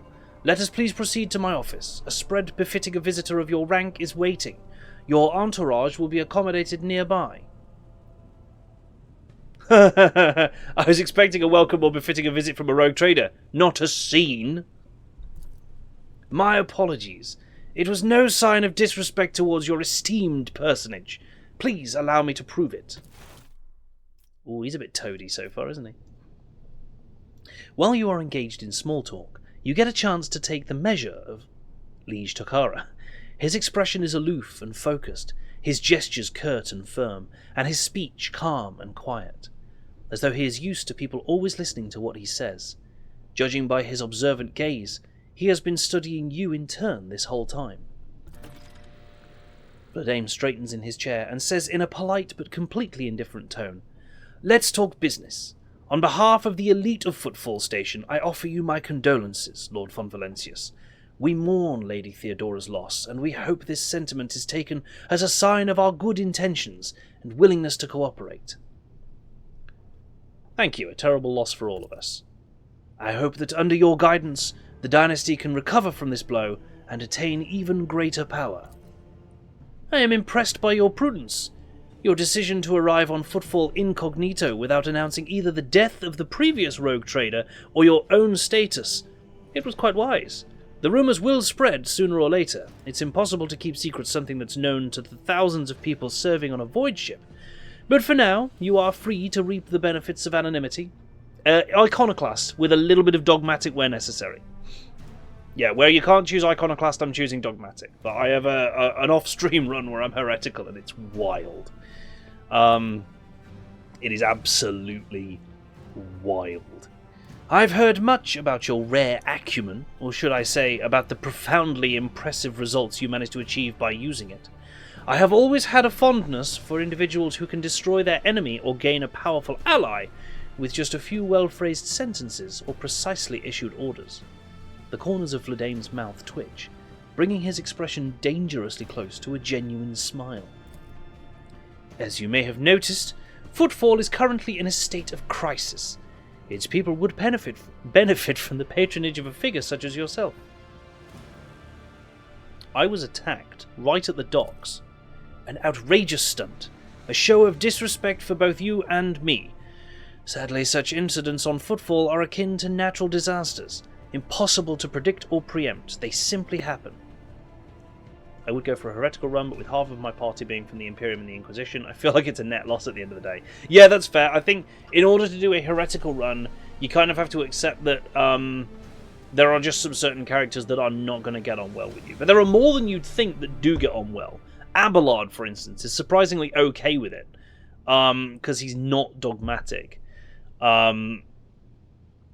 Idira, obviously, is well and truly down with it. You can use, from what I understand, I haven't found it yet, but from what I understand, there are some like Xenos companions later. They largely don't care. Or probably won't. I don't know, actually, no. Because if they're like Eldari or Drakari, they will care. We'll find out. Oh, you can just get custom characters. Exactly, Vivo. You can just get custom characters. Hell, play multiplayer. Just get nothing but custom characters. It's fine. Many consider Footfall to be a pirate den, but believe me when I say that there is a difference between organised crime and gangs of thugs who have nothing to lose. You were attacked by the latter. The Anvers are a gang of punks who spit on our customs and hierarchy. Even their leader is more akin to an ideologue, a rabble-rouser who calls for people's heads, not a commander. Sooner or later we will find him and have him strung up. That will likely cool his followers' enthusiasm. Behind the carefully built facade of composure, you sense anger. It appears that this man is not used to losing control, but that is exactly what is happening. I'd like to know more about the Ambers. Why haven't they been dealt with yet? I have been using all my resources to delay the moment when the station is hit by famine. I haven't gotten around to the Ambers yet. As detrimental as they are, they're no players. When their leader dies, the rest will scatter. I'm sorry for the loss of your assistant. What? Oh, that, yes. Her death was a regrettable development. He doesn't care. He doesn't care. Who was the woman the wardens threw out? Vladane's expression hardens, and he makes a frustrated gesture. A dead woman walking. Some, however, call her Jay Hidari, a small-time hustler with big ambitions that will lead her to a sticky end. It's strange. A small-time hustler, even a particularly audacious one, wouldn't likely quarrel in public with a figure as important as the Liege of Footfall. What seems stranger still is that the Liege knows this small fry by name. She is irrelevant. Since I'm the one in control of the situation on Footfall, I can speak on behalf of all of its noteworthy residents. What's the situation in the region? Troubling. Xenos raids are growing more frequent, trade is suffering, and fringe worlds are going under. Rumours of atrocities being committed by enemies of humanity are causing excessive panic due to their exotic nature.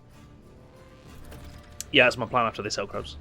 The core of the Imperium forces in the Coronis Expanse has departed for the sector's borders to combat the Xenos threat. There has been no word from them for a while now. Then again, with the distance and current issues with the astropaths, that is not entirely out of the ordinary. Still, we are not yet alone. From several of the worlds hit by Xenos attacks, we've received reports of fierce warriors who descended from the sky and entered the fray. The fragmentary accounts lead me to believe that it was the blessed Adeptus Astartes are operating in the Coronis Expanse, and I await news of their victories with great anticipation. That's Space Marines. For those not familiar with the universe, you may be more familiar with Space Marines in Warhammer, and the Adeptus Astartes are those lads. Commonly known as Space Marines, these genetically engineered super soldiers are the most powerful and ferocious warriors of the Imperium. As a whole, yes. But Space Marines... Nah, let's not get into it. You got Space Marines, and then you got Custodes, and then you got Grey Knights, and you got Primarchs. There's a whole thing, a hierarchy within the super soldier hierarchy.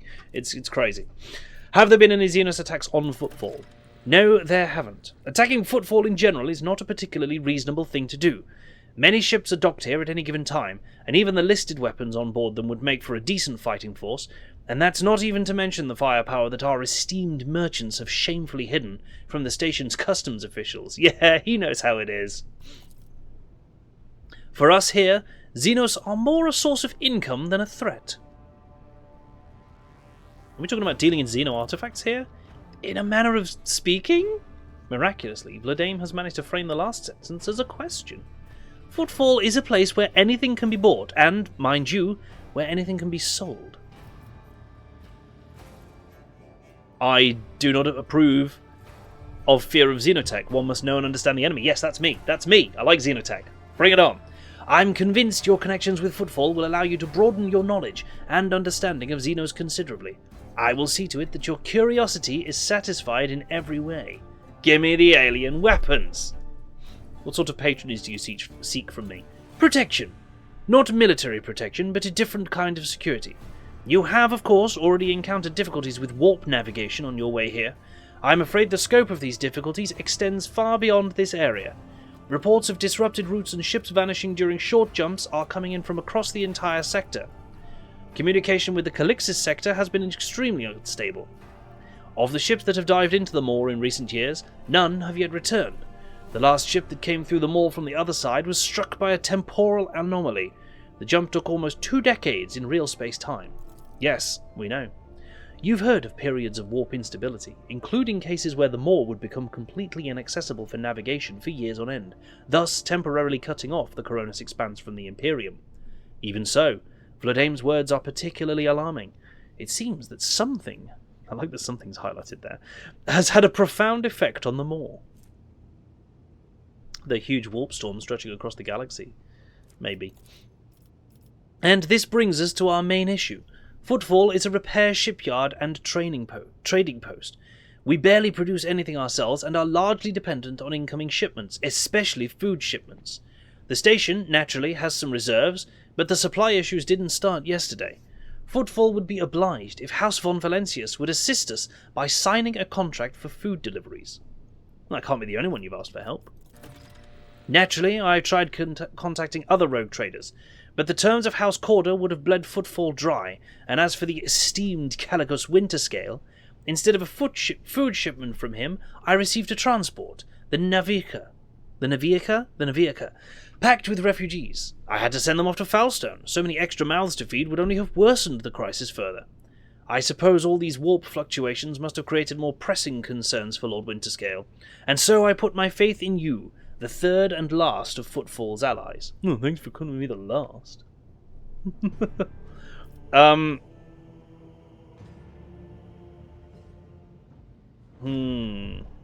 just got a new game.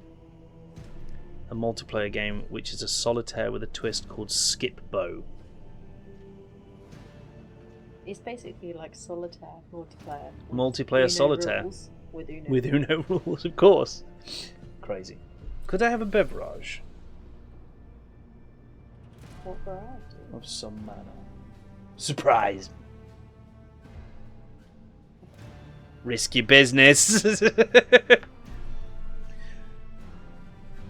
So Footfall is cut off from all of its shipments, the local gangs are running wild, and the local hustlers are throwing tantrums in your residence. Are you positive that you're in control of the situation? Or if you're so fond of my acumen, then do not insult it by putting on a brave face now. We both know you have far greater need of me than I have of you. You are very perceptive. Right choice, Tomo. Well, now you know what you're buying. The situation is difficult, but should you decide to offer your support, you'll forget, thank you sweetheart, about the existence of trading hubs other than Footfall, because you won't have more loyal friends anywhere else. So you're cut off from your shipments. What are the terms of this deal? I don't want to insult this guy too much, though I could. It's simple. Delivery of food shipments from your fertile worlds, Janus, I imagine. I'm quite familiar with that jewel of the Von Valesius Protectorate, in exchange for fair payment. I will help Footfall, but not out of desire for profit. I have no interest in obtaining any favours in kind or becoming your patron, only in saving people's lives. It's the iconoclast points that I wanted. Such charity is a rare sight in the Coronis Expanse. Even figures as powerful as rogue traders do not show it often. Thank you, your lordship. What's happening in the Shadow Quarters? Why is there a quarantine? Oh, that. Who knows? It could be an actual epidemic, or perhaps the two families that started it all just came down with food poisoning at the same time. We're on a space station. The best solution here is to isolate the area and wait for the problem to resolve itself. I wish to help people in the quarantine zone. I will have medicine delivered to them from my ship. I can't bar you from doing so, but I can't help but note it's not the wisest course of action, with all due respect, your lordship. Where does one go to make a few deals? Here, I am the main dealer on the station, and it would be disrespectful of me to suggest that you take your business to Footfall traders of lesser importance. Still, you might take an interest in a few people of note. For example, Reverend Hieronymus Doloroso, the servant of the ecclesiarchy, is rumoured to purchase sacred relics from captains, and other traders don't seem keen on becoming his competitors. If you're looking for goods that can entertain you, find Octaviana at the establishment called the Adeptus Amasecus. The chemical bliss she offers is refined and possesses a satisfactory degree of purity. Just don't ask her to pour you her signature drink. It's meant for common Footfall rabble, not discerning clientele. What wares do you have? I am at your service. You can expect the most generous discounts. So, you are Kaspala Commission. Right. Got him. Found him. Give me them medkits. Give me them Eldari plasma grenades. Hello. Well, that's fun. Deals energy damage with 40% armor pen. Nice. And blinds enemies if they fail a toughness test. That's cool. That's a good one. Furor increases resolve by 2 for every level of Iconoclast while decreasing all stats by 10. I will probably never use this, and so we'll shove it in a box and give it to someone else. An Orthlak pattern stub revolver. Not bad, but again, probably not one I'm going to actually use. Commissar boots. Intriguing. Peripheral visor. Every time you spend 10 stacks of tack advantage, you gain +1 resolve. That would be a good one. That's not too bad. Mizoa pattern hex rifle. Needs Drakari weapon. Ooh. It's kind of a Drakari sniper, looks like. Doesn't look bad. I like it. I don't have nearly the profit power necessary, however. Eesh. Mind scramble grenades. Bladed boots. Whenever you hit an opening with charge, slash, or dance macabre, you inflict bleeding. That's, you know. That's not bad. It's not bad at all. It takes 6,000 reputation to get to level 1 with them. What's at the top end? Dark Lance. You can have a straight up Dark Lance? Well. Well now. Isn't that intriguing? A Drakari Dark Lance on Pascal would be devastating, wouldn't it? I really like the profit factor trading system, Vivo, although it took me a while to realise that you didn't spend the profit factor, you just have it, so you can take items. It took me a little while to just start cleaning out traders, because that's absolutely what you should be doing. Oh, that's like a ranger rifle, that is. It's an Eldari ranger rifle, that's nice. So, heavy xenomesh. Intriguing. +2 deflection against non-human enemies. Cool. Nice heavy armor, though. Oh my god, Stormbolter! Stormbolter! What? Heavy stubbers. Psyker's breastplate, straight up. Made for Psykers, look at that. Cassakin. Fusion gun. Big, awesome melter weapon. Like, this guy just straight up sells... This is the thing, isn't he? He just straight up sells, like, Xenotech. Or heretical items. He just sells heretical items. I mean, I respect this guy. What can I say? Telepath staff. Interesting. Can only be used by unsanctioned with telepathy. Telepathy. Don't know what Vision of Death is, but it sounds fun. Trying to up my reputation with the Dursians. They got some cool stuff. Yeah. Yeah, that's true, innit? How much could I gain in total? 9.2 if I just chunked it all to him. So, but we can now trade from our bridge, which is what we'll do to get a better idea of who we want to trade with for what. I go where the whispers Awesome. lead. I think, Lord Captain, I am pleased to report that the inspections have been completed and all identified system failures have been resolved. The void ship is ready to depart Footfall. The crew is waiting for your further instructions, and there are also a number of issues that need to be addressed. Hooray! Right, where are we on questicles then? Where's the not complete ones? Tattered Spirit, to the bridge. On the hunt for knowledge, explore planets. To scan everything for that. Wait for the situation to resolve itself. Okay, good. Rot. It's near the Adeptus Amasecus. Turn off is visible from the bar's entrance. Ooh, okay, we can do that. Underworld we've done. Hunger's Hand is about going to our planet and sorting it. She wants to talk on the ship. Okay. So we want to go back to the lower city place and go to the bar Light and find of that person that was guide our way. ousted. Ow. And actually we could just go straight there, can't we? Ah! Bastian Corder, a well-groomed young man, calls out to you. He is clean-shaven and dressed in clothes that are expensive but unshowy. J, that's it. With a bright aquila embroidered in a prominent spot. Noble sir, a minute of your time if you please. I am Bastian Inderama Bastal Corder, youngest cousin of House Corder, envoy of Incendia Bastal Corder, rogue trader of the Coronis Expanse by the grace of the Most Holy Emperor. And you must be an envoy of Theodora von Valentius. I noticed that you arrived on the esteemed lady's ship. Corder, They are some of the most influential rogue traders in the Coronis Expanse, but not on Footfall. This station is under the control of House Winterscale. Something tells me we are about to hear a most curious offer. Shall I say I'm the envoy? Or reveal the truth?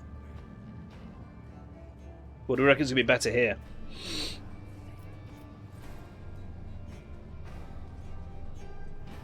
Let's hide the truth. Let's hide the truth. 3. What did you wish to speak with me about? Oh, fair.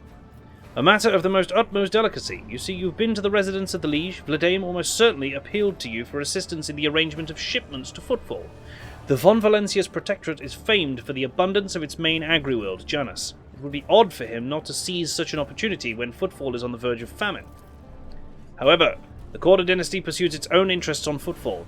We have already announced our terms to the Liege, but he is stalling, I imagine, in hopes of getting a better offer from you. He got one, dude. The Corder dynasty believes, Bastian smiles and gives a slight shrug, that cooperation would be preferable for both rogue trader houses. If you refuse Vladame, thereby forcing him to agree a deal with us, the Corder dynasty can promise you a share of the profits from the future contract, as well as certain other perquisites. Everybody benefits. The Emperor's most loyal servants should be more concerned with carrying his will through the stars, and less with divvying up profit among themselves, Argenta says disapprovingly, but quietly enough so as not to interrupt the negotiations, especially when the well-being of one of the Imperium's worlds is at stake, even one such as Footfall. Behind your smile, Mr. Bastian, teal shadows swirl. Others may not see them, but your worry cannot escape my eye. What are you afraid of? Your house's wrath should these negotiations prove fruitless, or the wrath of House von Valentius. Oh my god. Idira, who was yawning in boredom a moment ago, flinches and clutches her face, her fingernails digging into her skin. They're coming! Again! Brothers of the ones who came before! I just don't get it. Do they all have a death wish? Draw your weapon. I appreciate the warning, Adira. What? Bastion stares at you in surprise, then turns around.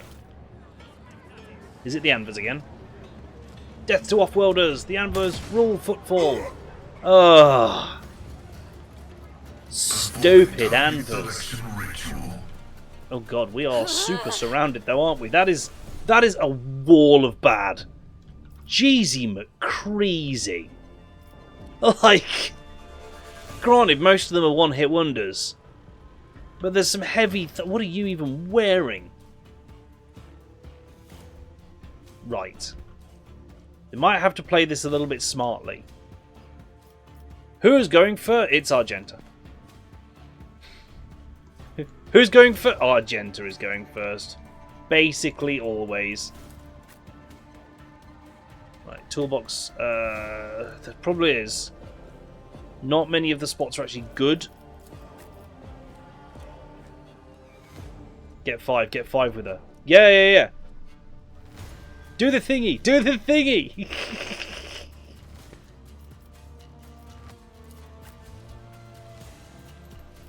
Adira, get over there.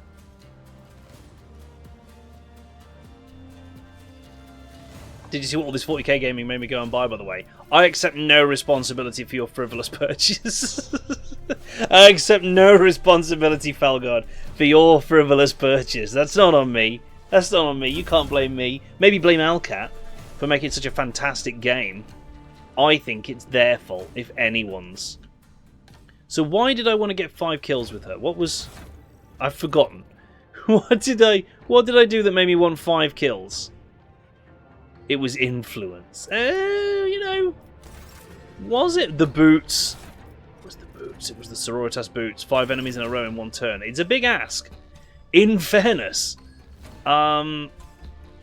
Right, I want to start by running this way.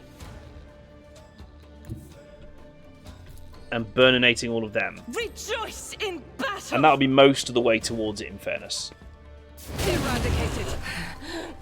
I only actually killed 2. Okay, well if I run and gun... As the Emperor commands, I act. The next one will need to be a burst shot, unfortunately. You got a ranged weapon, haven't you? Ooh, that's unfortunate, Chief. No, that won't kill him. Fine, I will not take the... Oh, no, I can't get them. Oh, hatred. I can't do it. Faith I mean, I can without do deeds this. is worthless. Revel in Slaughter. That'll only hit 2. That'll only hit 2. I can't hit all 3 of them with the burst shot. So even if it was to rapid fire, it wouldn't be enough. Plus I've only got 1 AP. Or I could kill these 2 off.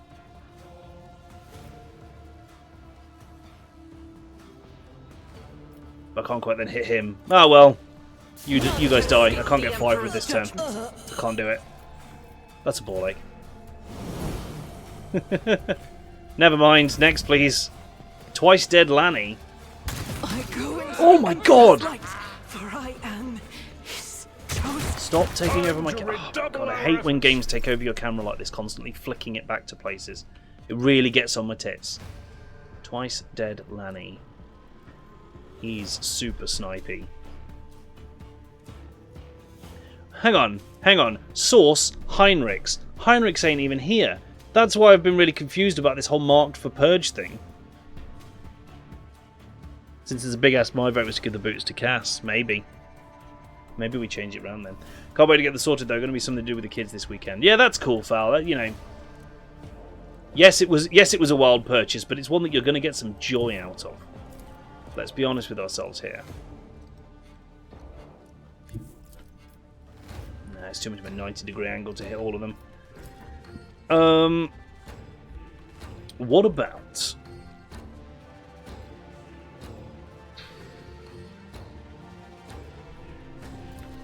I can definitely want to do that. And let's do that. If you Song insist, objective. Lord Captain. Then can you hit him? You can. And we can probably do that twice if we play it right. You want a death call for so long. Snipers are more deadly than some of these chaos spawns. They really are. Snipers are crazy strong in this game. They really, really are. It's not going to kill him. This is the problem. And I can't really get to a position where I can... Can I do these three? Nope. Not from there. Apparently he is immune. No, he's not. Get him. Get him! Boop! The navigator's Little stair. might. Little stair, ladies and gentlemen. It's strong.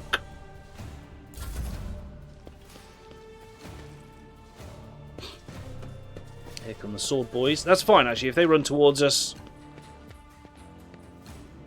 Uh-oh. Stun grenade. I can deal with the stun grenade, in fairness. That's not so bad. Have been reluctant because Forge World prices. To be fair, they are a big off-put in collecting Krieg. I hear you. Forge World prices can be a big... Oh god. When you want to do Death Call Krieg. Nice one. Indeed. Oh, you missed. What are you even for, Abelard? What are you even for? Oh, look, the exposure is facing this way. Hello! Right, buff Cassia. Buff yourself. Was that you? Or... Everything's just What now under is one banner. this It is, yeah, it foreboding? is.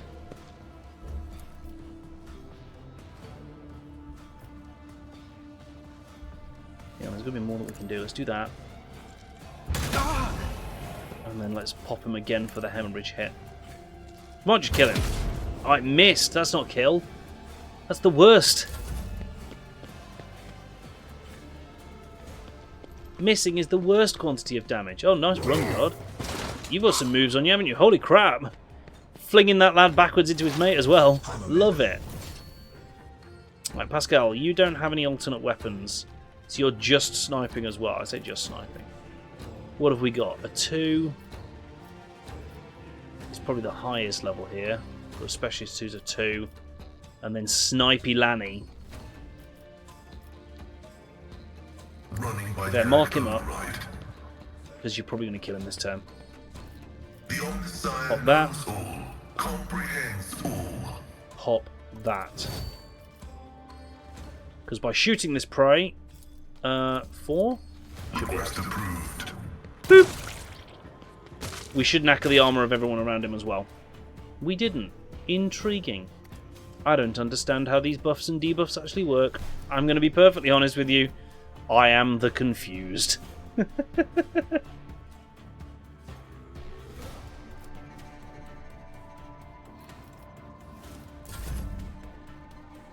Alright, Toolbox.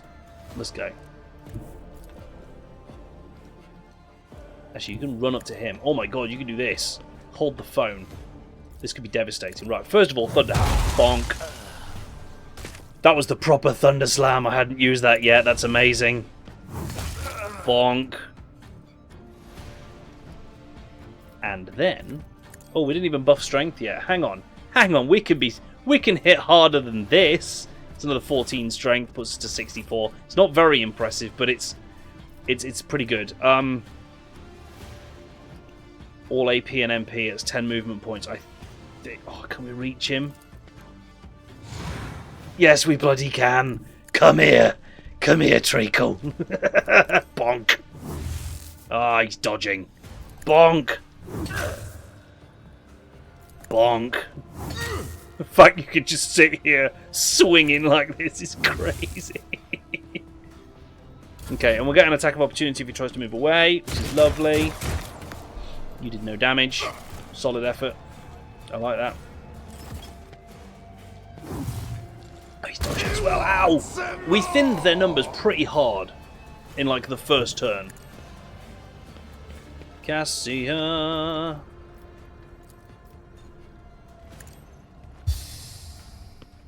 Reveal that light. Isn't Zap this a that job face. for the serfs? No dodging this. Oh! Ho, ho. Yeah, 71 damage. You don't get to dodge that noise. Just doesn't happen. I'm not accustomed to being ordered around. Sort your buff out again.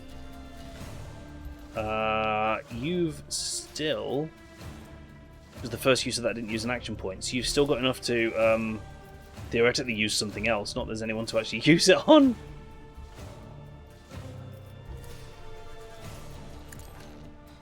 Do that. I'm afraid not. Can't be used again this turn. Yeah. It's a shame. It doesn't seem to be resetting the cooldown properly. Like it should be. Ow! Now look here, you big bitch.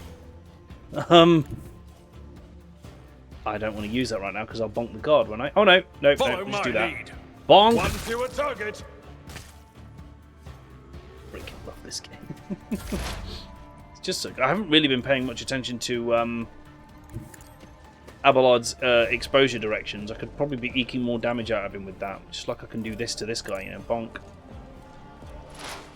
There you go, now you have an exposed facing me. Anything else? Let's do that. And that. But of course. 32%! It worked. Did the trick, chat. Who the hell is still alive? This heavy boy. Oh, I think... Oh no, we killed him, didn't we? We turned his brain inside out. Oh look, the crowd just reappeared. Casing chest plate. It's not actually very good. Let's heavy armors go. Bastion Corder. Thank you for the gas cloud grenade. Cheers, pal. So shall it be. You heal consult the him. appropriate I'm treatment. You can't restless. heal yourself. Not of that level of injury. Oh, hello. Anva's note from the atrium. Sector 2, watch your back, make sure you're not being followed.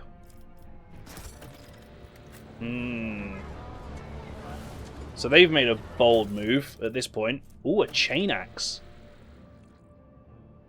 It's nice. It's no Thunderhammer. And I mean, to be honest, I'm just kind of waiting until Abelard can have a two-handed power sword. And then I'll be laughing all the way to the bank. What are you? 10 awareness. And Sin Skin. Sin Skin's quite good. It's probably also why he had so much dodge. Speaking of dodge, if you wear the Sin Skin and get 5 more agility, it'll increase your dodge. So I'm going to put it on him. Ready. That is awareness, which at most I think she'll use a lot of. Yeah, awareness 75. Let's just keep buffing her up on that. She's basically our perception bean. Anything else? No. Yeah, Sin Skin's pretty good. I'm willing to bet that there's better out there. Obvs. But Sin Skin's pretty decent. Let's nip to the bar. Great minds there, Tomo. Great minds. Let's go to the bar. We can go straight there, can't we? Martyr's Endurance. Adeptus Amasecus.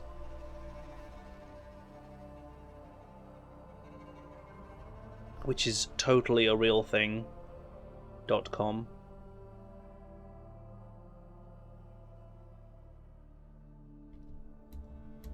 I can't wait for Abelard to be waving around a 200 Drakari sword late in the game.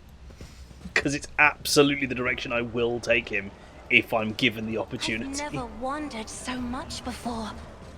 Right, first of all, let's see if we can... There she is. I thought she'd be at the bar. Boom. Oh, it's put me in a little thing. Cutscene! Rough day. You have no idea. I just might. That's the second bottle you've downed. Jai Hidari. Falco sends his regards. And what does that unholy scion of a Grox and a Brahan want from me this time? Oh, wait, I don't really care. My sole plans for tonight are drowning my grief in a sea of Amasak. We'll give you grief, all right. Get her!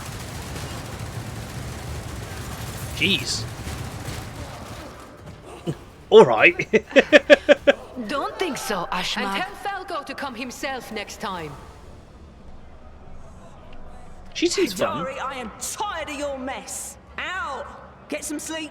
We'll talk about settling up later. Okti Shireen, light of my eyes. Can't you see my soul is full of sadness? Have you no heart at all? Let go of your material concerns and let me grieve in peace. Have we met somewhere before?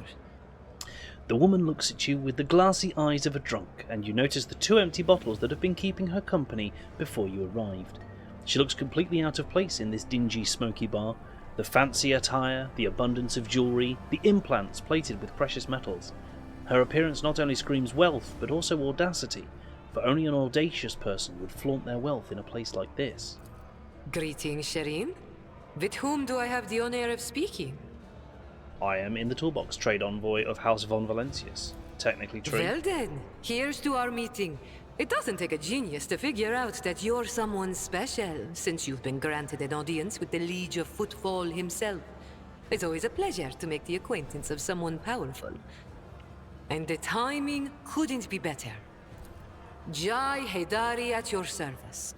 Professional trader, shrewd commercial broker, and, may he steal my tongue if I'm lying, the most honest dealer on Footfall. Nonetheless, we all have our problems, and at times even one's many merits aren't enough to solve them. Perhaps it would be no trouble for a person with your kind of power and standing to assist someone with my kind of predicament. Maybe. I have heard a great deal about how open-minded the members of the von Valancius dynasty are, and Lady Theodora especially. What kind of cargo was stolen from you? Goods of incredible rarity, Shireen. But it's not just that. 24 of my people lost their lives in the impenetrable emptiness of the void to acquire them. I cannot leave their families with nothing. Ordinary smugglers do not dress so ostentatiously or behave so brazenly, and they are unlikely to spoil the mood of the Liege of Footfall with their mere appearance. This woman lost many people to obtain these rarest of goods, and to get them back she turned to Vladane Tokara, the patron of all cold trade in the Expanse. Her cargo can be nothing other than Xeno artifacts, creations of the enemies of humanity, branded with heresy. You asking an upstanding citizen to be party to the trafficking of Xeno artifacts? I thought we were on the Theo's same mind page is from the wide. start, Shireen. Please accept my sincerest apologies if that is not the case, and allow me to explain myself. If I had told you directly, you would have become, shall we say, complicit. But since those illicit words did not escape my lips, you would hypothetically be agreeing merely to help me recapture a few containers. And if the Ajis suddenly decided to thwart our plans, then all the Void Dogs would be unleashed on me alone. My sincerest wish was to protect you from any unnecessary trouble, Shireen. I swear, by the Exalted One. A few questions. Ask as many as you wish, Shireen. Trust is the key to a successful endeavor. What do you need help with? You see, Shireen, there's one cardinal rule on Footfall. Anything goes as long as it doesn't get in the way of business. I'm someone who's been able to exploit that rule to the fullest. And in recent years, I've hit it so big, I've become a speck of sand in someone's green eye. They used to throw small wrenches into my dealings here and there. Well, now they've decided to really put their backs into it. Some rats stolen my cargo and dragged it off to the seediest part of the Shadow Quarters. A crummy place even for connoisseurs of Footfall's unique atmosphere. Okay. When I asked the Liege for protection, we had a mutual misunderstanding. I believe Vladimir, in a most lamentable fashion, has forgotten his duties as guardian of the downtrodden and wronged. So I'm in desperate need of a new one. And you, Shireen, fit the bill perfectly. All I need is for you to drop by one dark corner of Footfall Shadow Quarters and pound it into the thieves' heads that taking Haydari's property carries certain risks. Yeah, Tommy, right? Jai appears to be a serious operator on Footfall. The Liege's refusal to help means the loss of a potential ally, so Jai is approaching his turf. If Vladimir is not responsible for the disappearance of Jai's cargo, he will certainly benefit greatly from it. Hey! Thank you so much for the follow, FatNode Vivo. Jump in the toolbox, grab yourself a drink, and let's play some games. Thank you so much for popping in tonight and spending a bit of your day here with us. And I hope you get a good rest and see you soon again. Thank you for coming in. I suspect that Vladimir wants to keep the cargo out of your hands, and I want to put him in his place. May the Exalted One bless you and your progeny. Then here's what we'll do. We shouldn't be seen together before we make it to the safe house. I'll head there first. I'll take my own special route so I won't be spotted. Right. Here. That's where those ashmags are keeping the stolen cargo. Out the bar, over the bridge, and to the left.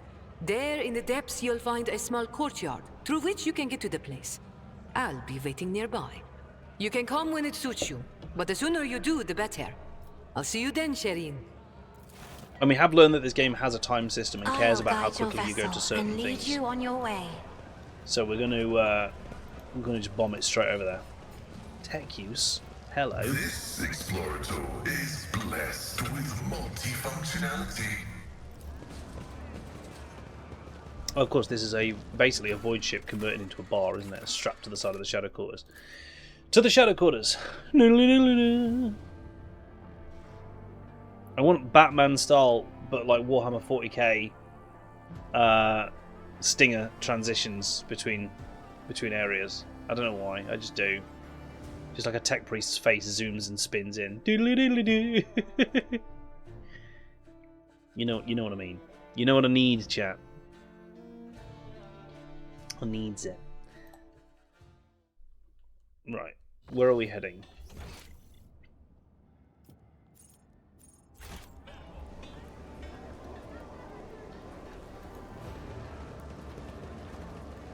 It's not there. Is it the other side? The world is full of colors I have never seen before. No. Okay, cool. Ba-da-ba-ba-da. She's like immediately left after the bridge, wasn't she?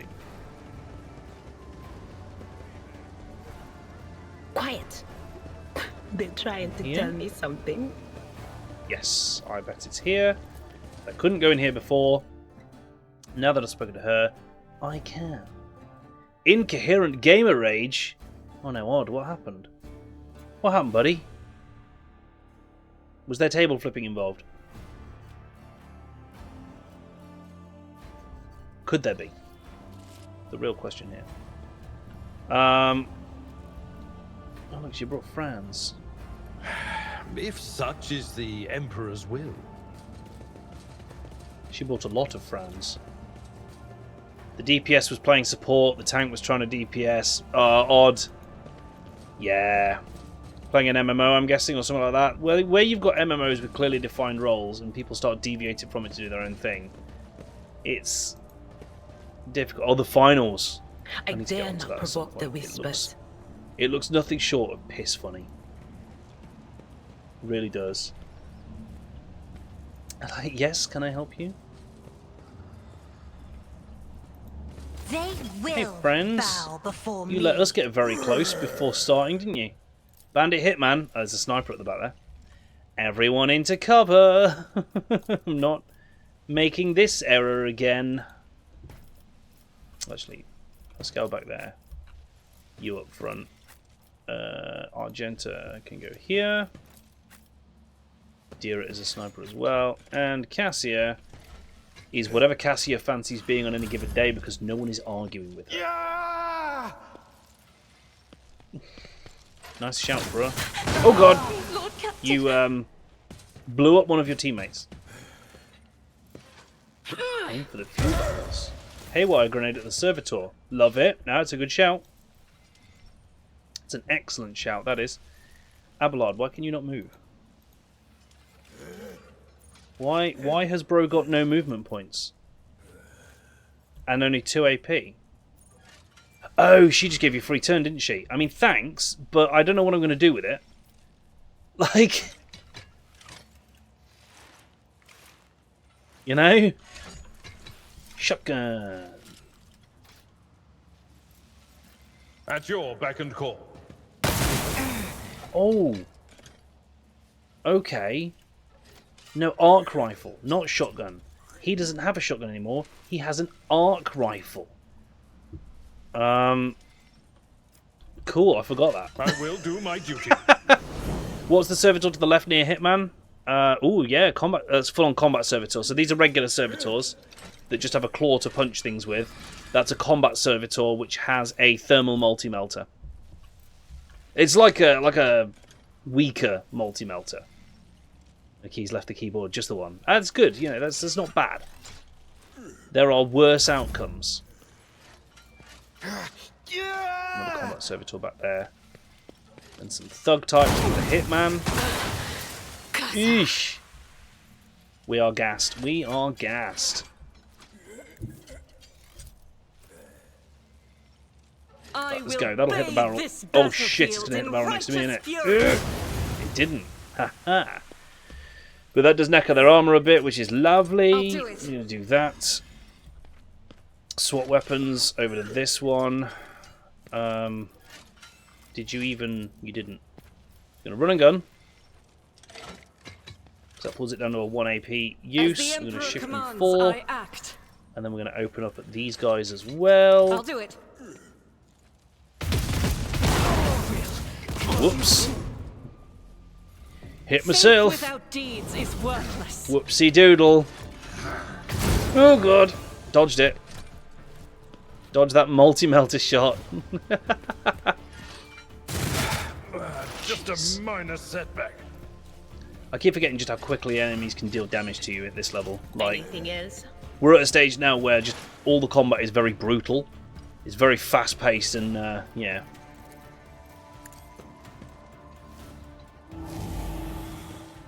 And let's Will do. dodge. And we'll do the same to Avalor when we can. Snipe out.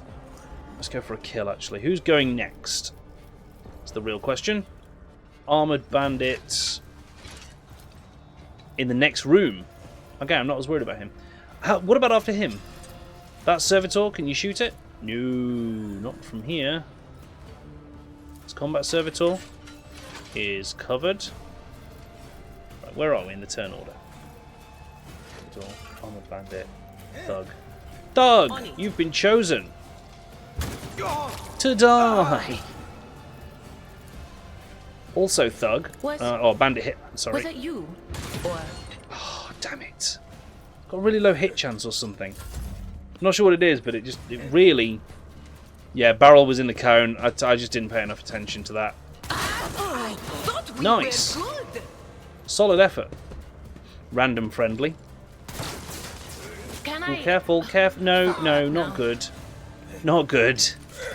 You shot Adira a lot. You've halved the... Oh no, you hit the cover in front of that. That's even worse. Because that shit's probably explosive. Pascal, it is your time, sir. You can aim for the bandit hitman, and actually taking one of them down is probably a good idea. Let's go for this one. They are rank 3, which means that the prey hunt gives the crit damage and crit chance buff. The scriptural That. prognosis is favorable. How many have we got left? 3. So we'll put some exposes on him. Buff me damage. And shoot him. Request approved. Crit. I venerate you. Oh, not a crit, but a huge whack of damage. We'll go with it. Die, die, die! Luckily, the enemies are all starting to bunch up quite nicely. It's an honor. You just killed Another Argenta. voice to join my choir. Stupid teammates.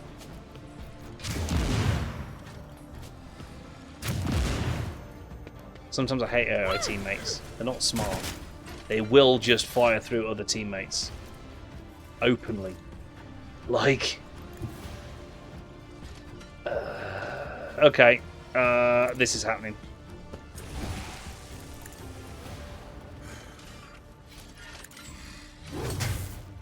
Oh, not quite a kill. Never mind. Got a ranged weapon, haven't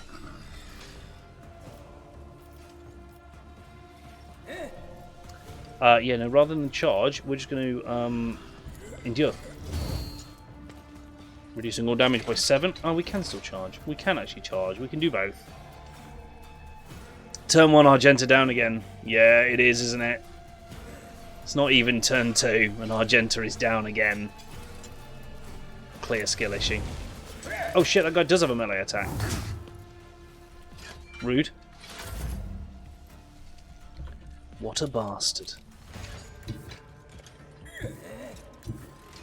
Go there. I've seen worse battles than this in my time. Big swing.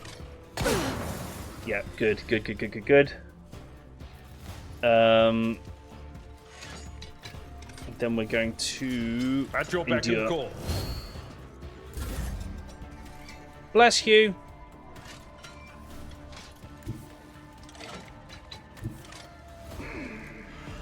great hit. I'll hit a few of them, but I kind of regret putting Abelard there. Maybe Abelard just takes this one for the team. He'll take 2 damage. Yep, Abelard is taking this one for the team. So, I have read I'm gonna move him. tons of military tactics. I'm gonna fire. Boop. Your plan is Because I want to see if she could actually do her second attack with it. Yes, she can. She could just double down. Me? That's so powerful. That is so impossibly powerful. I'll paint your death in Maximum colours. bonks, Toolbox. Maximum bonks. 2. Why can you only move 1 square, mate? That's the other sniper down. That's what I needed. I really just needed that other bloody sniper dead.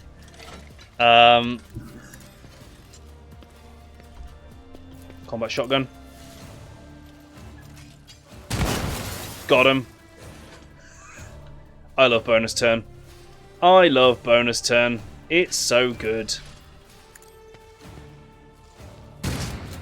Oh, of course, he's getting like even more AP for every enemy he kills, isn't he? That's how you kill 5 at a turn. You be Cassia. She's nuts, isn't she? She's absolutely bonkers. Oh, there's still a combat servitor over there. Huh. What do you know? Ow. High momentum. You big rude. I've got no shot. There Don't is want me, though. movement in the Empyrean. And I could expose him. Stop flicking. Right. Camera. Camera controls. No, no. Yeah, that's the thing. That's the problem. Okay. Now it won't keep flicking my camera around Will do. constantly. Ping.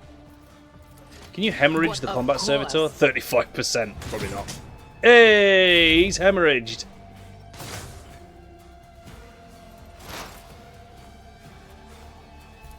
My vow is to serve. The Omnissiah That's a kill. condemns you. Nice. What a mess. Thank the throne we didn't come here with just the 3 of us.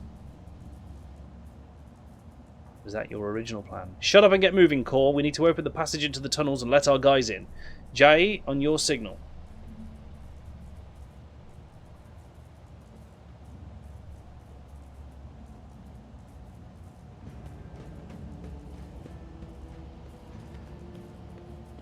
If these Ashmags dared to touch something from the cargo. 2, 3. 2, 3, 5. Thank the Exalted One. Those Ashmags didn't have time to make off with anything yet. Jai carefully inspects the containers emblazoned with markings from some unknown freight operator, then smiles and touches the comm bead in her ear. Give me 2 minutes, Shireen. I'll send the coordinates to my loyal crew who will deliver my property somewhere safe. Damage taken, Argenta 7. And done. Jai removes her hand from her ear and turns to you. We're good. Now how about we relocate to a more pleasant and private space to discuss the details of our deal, specifically payment for your efforts. Let's go. Jai opens her mouth to reply when you hear the sound of many footsteps behind you. Is it more bad guys? Vladaim's agent. Stop right there in the name of the Liege. He just runs into the acid. The gaunt, pale-skinned man in grimy clerical robes glances at you and immediately falls to his knees obsequiously. Your Excellency, please forgive my vehemence. Most noble in the Toolbox. I never expected to encounter such eminent persons in this corner of Footfall. Right, Elcrabs? Right? What a mess. One of your goons shot my sister of battle. You're calling it a mess? Most noble Excellency? Jai purses her lips slightly and shoots you a confused look. I am Vladaim's Tokara's personal agent. The man hesitates, choosing his words carefully. I came here to remove from criminal circulation a shipment, the distribution of which is banned in the lands of Footfall. Horrendous xeno-heresy that has been fraudulently delivered to a bastion of the Holy Imperium. He looks at Jai. I do not doubt for a moment, most noble in the Toolbox, that your presence here is merely a misunderstanding brought about by another's manipulations. It is too great a coincidence that the Liege's representative should arrive in the Shadow Quarters just after Jai has recovered her rightful spoils. It seems that the guards reported the problems with the shipment over the Vox, and not to just anyone, but to the Liege's personal agent. Vladaim Tokara knew about the shipment from the start, and planned to take it for himself, and get rid of Jai if he could.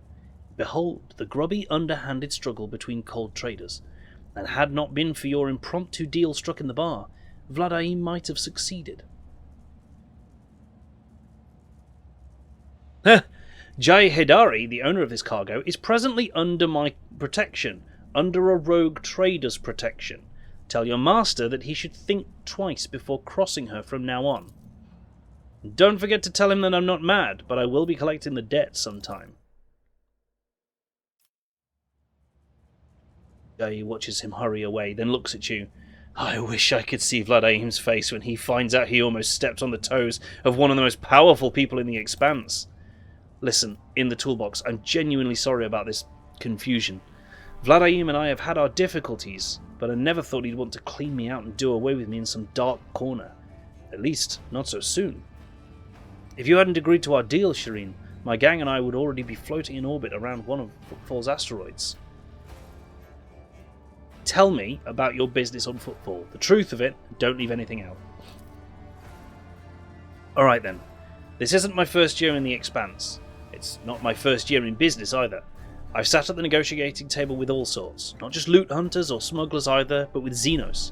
One's intelligent enough to believe that mutual benefit was a better outcome of our meeting than mutual destruction.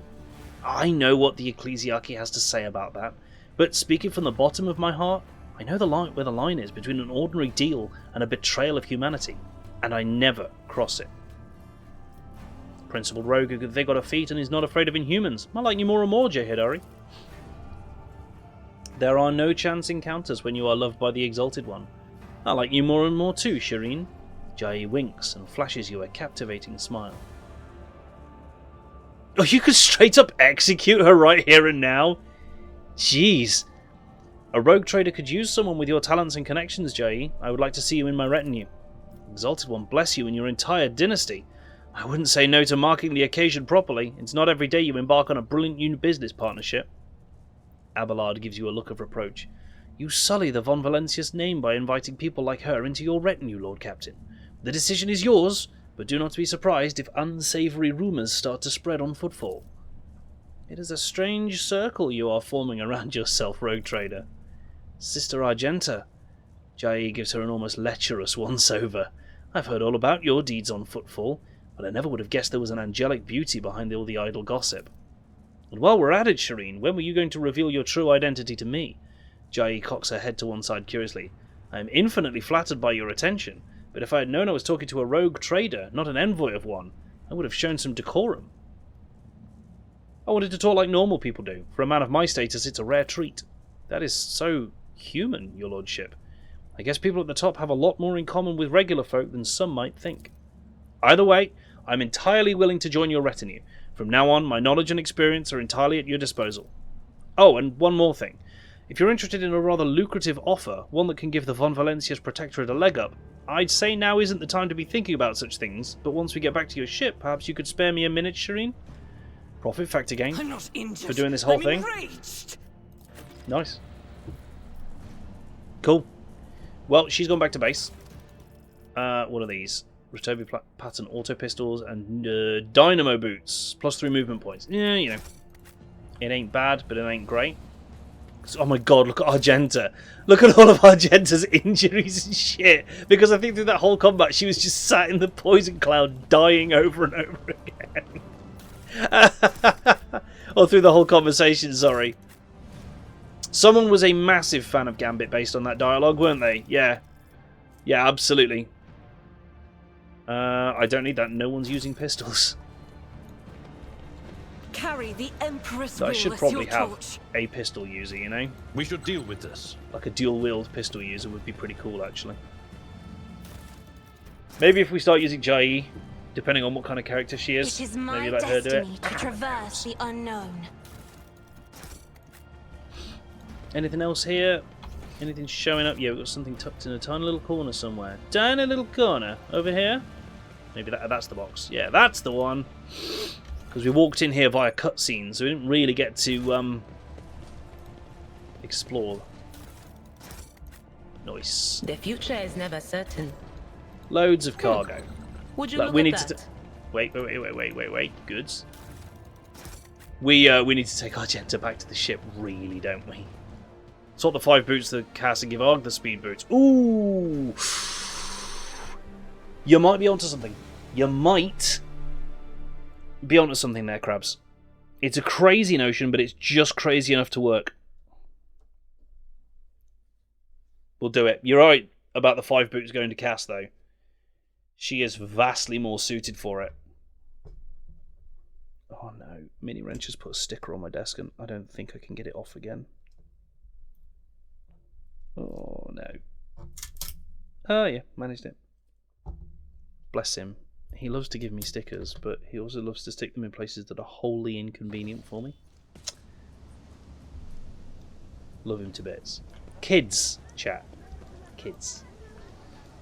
So shall it be. Yes, right. So, you're now going to necessitate that I pull those back out of cargo, aren't you?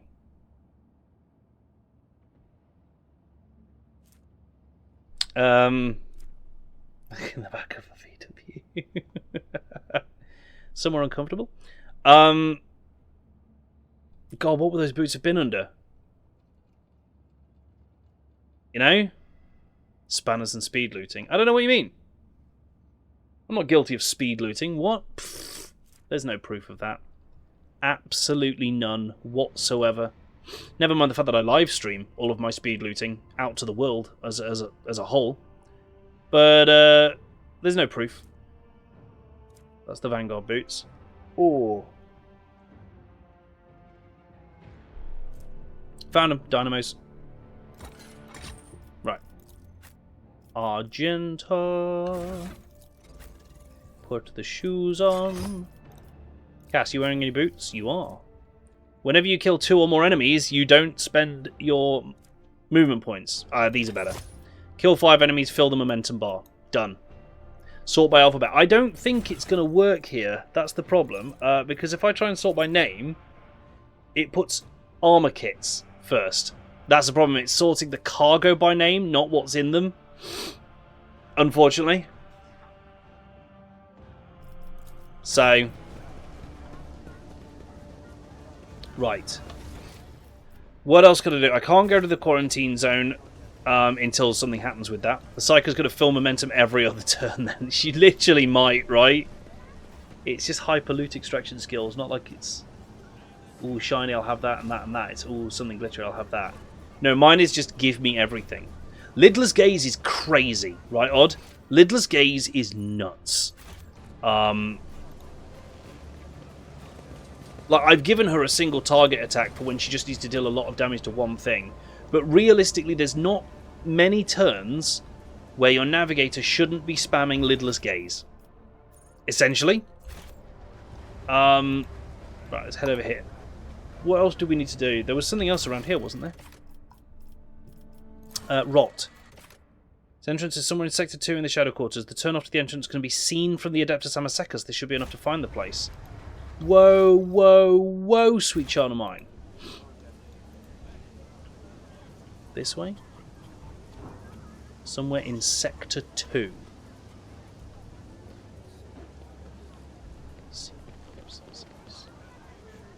Like...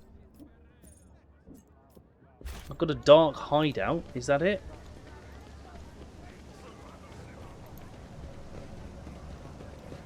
That doesn't look like anywhere we've been, and that's Sector 2. Oh, but Argenta is ribbons at this point. Yeah.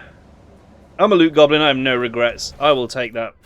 Yeah, let's nip out of the ship and back here, because Argenta is ribbons at the moment, and we want her to be slightly more than ribbons. Slightly more. You know, I'm not too fussed about how much more, but definitely a little bit more. Kind of thing. How do I just go back to my ship from here? That's the question. I'd love to be able to just go straight back. Hashtag Loot Goblin Life. Yeah, right? I'm guessing I have to go back to the Void Dock and run manually with my legs. Unacceptable, quite frankly. I am the rogue trader von Valencius. Why do I not have a servitor to carry? Like some sort of peasant. Odd, exactly. I have to walk on my legs like some sort of peasant. Sharing a transport with other peasants. Look no Doesn't further. sound like something that the rogue trader of the von Valencius dynasty would do. But okay. I've never wondered so much. Not even one of the decent ones like a marquis. Oh, hello. Heinrichs! A familiar figure turns to you. Heinrichs von Kalox. Van Kalox, interrogator of the Ordo Xenos, bows his head respectfully. Lord Captain. Honoured interrogator, what a surprise. Did you, perchance, leave something in your cabin? Not at all, First Warrior Wassarian. I'm not in the habit of leaving a trail, but I thank you for your concern. I'm pleased to see you again, Heinrichs. Heinrichs allows himself a hint of a smile. I'm glad to hear that my presence aboard your ship did not leave you with any unpleasant memories. I hope your disposition won't change once I have explained the reason for my visit. I was able to contact my mentor and report the tragic events that transpired on Rykad Minoris. I also received some information from my agents regarding the movements and actions of enemies of humanity, including the Xenos that we're assuming were involved in the theft of the star. According to their findings, the threat now hangs over other worlds. This time yours, Lord Captain. Ah, great! My boss randomly said to me the other day, it could be worse, you could have no legs. Which is hilarious considering I'm pretty sure I've never told him about RimWorld and my colonists' habit of losing legs. It was just meant to be, Meeps, it was just meant to be. Heinrichs clears his throat and begins in a pointedly official tone. By the order of Lord Inquisitor Xavier Calcazar, whose duty is to stand sentinel over the Coronis Expanse, the rogue trader of House von Valencius is to take on board the agent of the Most Holy Inquisition, and provide escort and support in deeds great and small that serve to safeguard the territories of the Imperium against its enemies. This decree is effective immediately upon announcement, and remains in effect until decree decided otherwise by His Excellency Calcazar. Lieutenant Dan has left the chat. Josephson. All I got from it is that ridding ourselves of this snitch won't be easy. Can't really say no, can I? Heinrich studies you for a moment, then ever so slightly, as if not wanting anyone else to see, shakes his head. What exactly caused this need to rejoin my crew? The cause is the activity of humanity's enemies, including the cult of the Final Dawn. In my absence, the situation in the Coronis Expanse has changed. I have received an exhaustive report from my agents. This heresy has taken root in the region where the Von Valencius worlds lie. You probably already know about the fate of the industrial world of Kiava Gamma. If not, then I will share what details I know, but not here. Better to talk on board, where we will not be overheard. A sanctioned psyker with an inquisitorial rosette in my retinue, for free no less. The other rogue traders will be positively green with envy. Not the most common response to the news that I will be constantly breathing down your neck. You aren't wrong, though. I prefer to repay favours in kind. Assist me by ensuring that my work is unobstructed, and I will assist you in return. I must also deliver this to you. Heinrich pulls out a sealed letter. The Lord Inquisitor specified that the contents of this envelope are for your eyes only. I would ask you to read it as soon as you have time. That's everything for the time being. Are you headed to the ship, or do you still have business on Footfall? Whatever the case, I can either wait on board or accompany you as part of your retinue. Yeah, you can go wait for me, Chief. What's in the letter? Which letter is it? I've got too many letters. I'm carrying... Here we are. So, this is from the Lord Inquisitor. May the Emperor's faithful forever remain in the light of his favour. Let me first express my condolences on the tragic death of the most honourable Theodora von Valencius. Nevertheless, I was elated to learn that the warrant of the rogue trader has been passed to a worthy and promising heir. These words are not hollow compliments, but rather the Inquisition's official opinion of your person. Nice. As fate would have it, you've taken the reins of the von Valencius dynasty in an hour most dire, when grim portents of dark events are to come are surfacing throughout the Coronis Expanse. I've been duty-bound to become the first sentinel who sees the approaching threat, and I hereby alert you that it is indeed coming. Our loyalty and resolve will be tested. People such as you and I will become the pillars that will unite the Emperor's frightened children and inspire them to fight back. And so I greet you as my dependable ally, and will assure you of my favour. From now on, you have a trusted friend within the holy orders of the Emperor's Inquisition. Again, nice. And a receptive confidant on whom you can rely. Should the dark times ahead require you to make questionable choices, have no doubt that such an incident will be examined in an exceedingly temperate fashion that rules out the most radical forms of judgment. I have faith in the success of our partnership, and thank you for your contribution, both past and future. Grimportance, you say, in this economy? Ow. Can you imagine the postal service in 40k for long distance, given the difficulty navigating the warp? The cost of those stamps would be extortionate. I hope they fixed the bug where you murder your spouse. My friend the Inquisitor. Feels like something is fun to say at dinner parties. Yeah, there's a big old clang. Name drop. Oh yeah, you know my friend Lord Inquisitor Xavier Calcazar. Clang.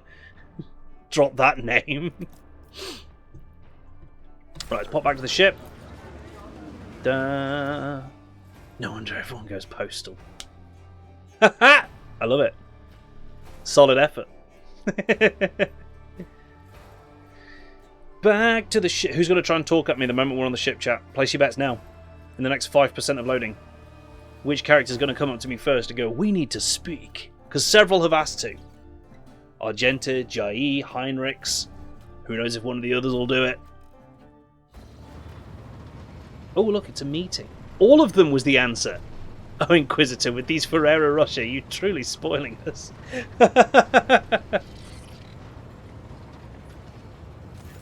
Yeah. Lord Captain, the inspection of the ship's systems is complete. The tech priests are reporting the machine spirits are calm and satisfied. Everything is ready for onward travel, except there is an issue you must be made aware of. I have been studying the records left by the vessel's previous navigator. I wanted to double-check the route to Dargonus and discovered that it does not match the one recorded in the Atlas. It is more than a minor warp fluctuation. The route has been wiped out and it can no longer be used for travelling. To make matters worse, I started checking the paths from the Atlas, one after the other, and saw the same thing everywhere. The warp is roiling with an ominous storm, bursting with vivid and screaming colours. It will not hinder our movement, but all previous knowledge is now utterly useless. Warp storms are our enemies, just like heretics and demons. It is a shame they can't be dispersed with a flamer or a bolter. I can absolutely see Argenta, just like in sealed power armour, stood on the front, on the very prow of our 1.8 kilometre long ship, just firing a bolt gun into the warp. Like, I can absolutely see her doing, just riding shotgun on the front of the ship, with a bolt gun in each hand, just opening fire into the Immaterium. Now we can be certain that problems with astropathic communication in the Coronis Expanse are no coincidence. There is a warp disturbance in your way, Lord Captain. It is swallowing messages and disrupting familiar routes. This means you need to locate the key worlds of the Von Valencia's Protectorate as soon as possible. I am talking about Janus, Dargonus, and Kiava Gamma. Charting new routes so they can be reached and restoring control will be the necessary next step. What will the consequences of losing these worlds be? A world deprived of connection to its neighbouring systems and the Coronis Expanse's infrastructure can only rely on itself, and their capabilities are often limited. For example, Janus does not have a fleet of its own. Pirates, cultists, heretics, Xenos, anyone could prey on the helpless planet. The loss of communication is a threat to your position. A rogue trader with no protectorate to back them is one that grows weaker by the day. Drop an Exterminatus on the warp. Why has no one ever tried it? Go to warp, get into the Immaterium, and just start churning out virus bombs. Finding those worlds probably opens up colony management. I'm thinking so, and then we play RimWorld again. Lord Inquisitor's letters basically said, "You my boy, dog, don't do anything too sus and I won't do shit to use." It kind of did, didn't he? Like, he didn't use as many words, but he was like, and whatever methods you choose to use in quelling this rising of the archenemy, we won't judge you too harshly. Kind of saying, I'm not the puritanical Inquisitor that my peers are, and yeah, you can deal with this however you see fit as long as you deal with it. The Voxmaster is entirely correct. You are rogue trader in the Toolbox von Valentius, the successor to Theodora von Valentius, one of the most influential women this side of the moor. But you are also new to the business of governing. Many will doubt your competence and try to carve up your protectorate so they can snatch a piece for themselves. It is important to show your potential allies and foes that you are in control of the situation, which is why the sooner we reclaim those lost worlds, the better. Alright, tell me about Janus. The surface of Janus was altered extensively so the planet could be designated an agri-world. It is a powerful food base, capable of supplying the burgeoning protectorate and exporting provisions to the outer worlds at the same time. Janus owes much of its prosperity to the Governor House of Viat. Under its leadership, the world has grown ever more prosperous year after year, securing shipments and taxes while keeping the workforce tightly controlled. Kiava Gamma. Industrial world Kiava Gamma is being managed by the Governor House of Gaprak and supplies your protectorate with rare mineral resources. Additionally, the planet features an Adeptus Mechanicus Manufactorum that processes materials and prepares them for shipment. Nice. He's Ordo Xenos, is he not? A bit more flexible and more broadly experienced. Yeah, if he's Ordo Xenos, quite likely. Yeah. Question. Quick question. Who just noticed that one of the banners was bleeding? The one just behind me. It was like here. The banner was bleeding. Heavily. I don't know how I feel about that one. I testify that Kiava Gamma is a world marked by the Omnissiah's patronage. By his grace, the manufactorums of the colony are inhabited by committed and industrious machine spirits. Mistress Tolleman neglected to mention that the Kiava Gamma Manufactorum also supplies heavy machinery, from forage harvesters to vessel systems and components. I'm sure, Joseph said, I'm sure it's nothing to worry about. It's not a biggie, not a problem. You display commendable knowledge of our world's manufacturing capability, Van Kalos. Pleased to be of service. What do we need to know about Dargonus? Dargonus is the heart and soul of your protectorate. It is where the main administrative resources and storage facilities are, and so is the Von Valentius Palace. If you would like to know, this is where you will publicly accept the title of Rogue Trader. Dargonus is a major administrative hub that runs the cargo fleet and keeps track of finances. Abelard, what is your opinion? Which world should we deal with first? Abelard strokes his beard for a few seconds before giving a hesitant reply. Rediscovering the agri-world will supply your protectorate with something none of your servants can do without. Sustenance. The importance of basic supplies should not be underestimated. Well, just look at Footfall in its current pitiful state. Rude. On the other hand, I am concerned by the rumours concerning Kiava Gamma. There have been no problems on Janus for many years, but something is very wrong with the industrial world right now. Delay may cost us the entire planet. I trust I do not have to explain the capital world. Losing it would make us the laughingstock of the other dynasties. Besides, the loss of chronicles and ledgers would spell a bureaucratic catastrophe. So all three systems are equally vital to the Protectorate. It falls to you to decide which should be brought into the fold before the rest catch it. God's sakes, Abelard! That was the most useless answer. Abelard, you're my seneschal. You served Lady Theodora for years. You have a lot of knowledge about this. Which one should we go first? Oh, mate, whichever one you want. Ask me. Shit. Like... Thanks for the non-help, Abelard. Do my officers have any other issues that require immediate attention? That is all, Lord Captain. The vessel and crew await your instructions and are ready to depart Footfall immediately, should you so desire. Yeah, he just said yes in the most roundabout way. Which of these three should I go for first? Yes. Abelard. That is the opposite of helping, is what that is. Trying to figure out why Heinrich affects combat while he's still on the ship. I found that Jai got some BS that makes her a great fellowship officer build path. Interesting.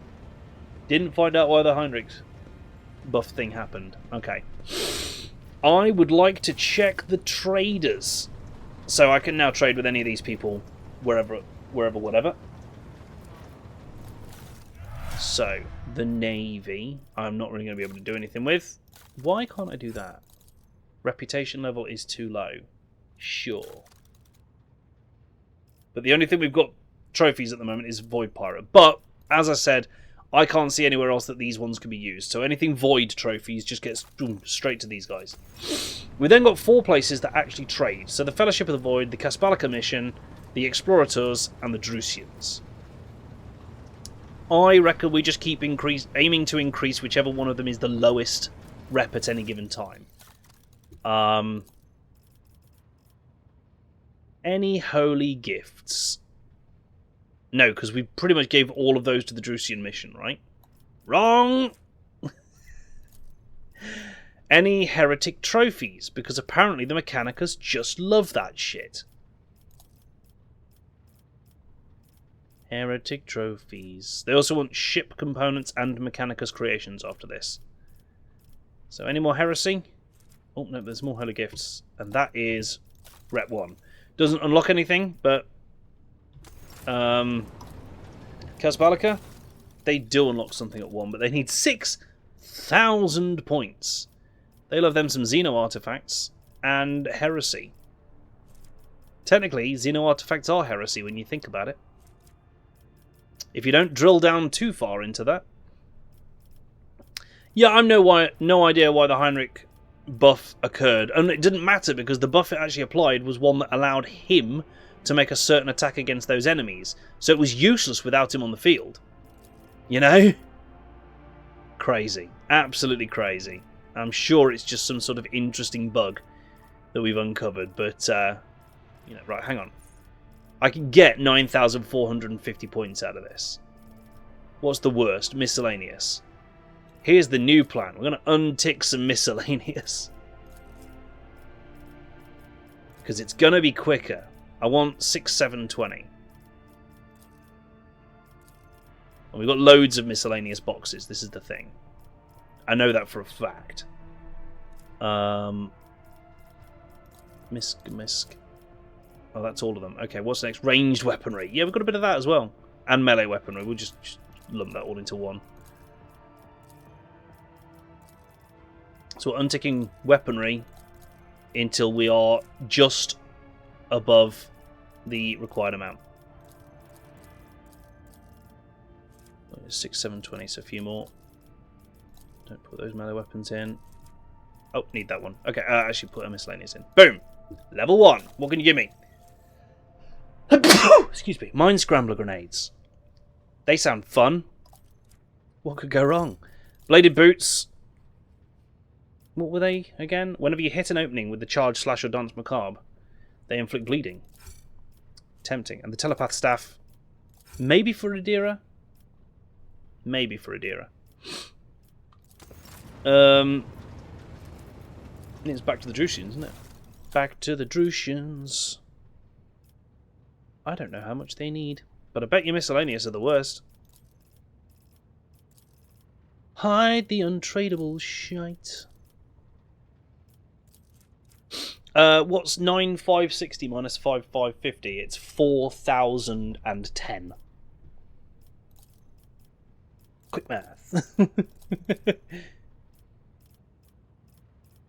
Lose a couple with Misk. Yeah, that'll do. We're level 2 with them now. We will take this sanctified staff off your hand. Need a Psyker with sanctic powers for that, but, you know. I just take items. Thank you, Meeps. Thank you.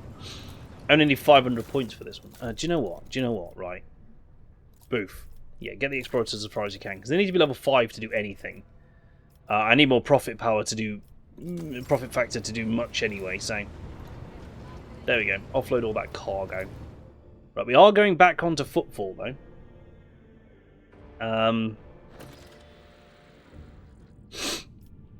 There, High Factotum Janice Danrock. Lord Captain, we are once more within reach of the Von Valentius Protectorate. Of utmost urgency is restoring communication with your planets and bestowing the wisdom of your decrees upon their stewards. Developing colonies, claiming new territories, and establishing trade links, all this is now your privilege and burden. 3 more mobile extractions. Nice, that gives me like 5 in total, which is pretty nice. Now, out of sheer interest, is there anything on this dead world? No. We scanned it. There's no resources to grab. It is pointless. Alter Templum Calixis 17. That's the Mechanicus place that just will not let us in. And Drusus' Blessing is the Nave. Right. Let's go and finish off this mission in Footfall. Back to the Shadow Quarters. Let's take the usual bandits.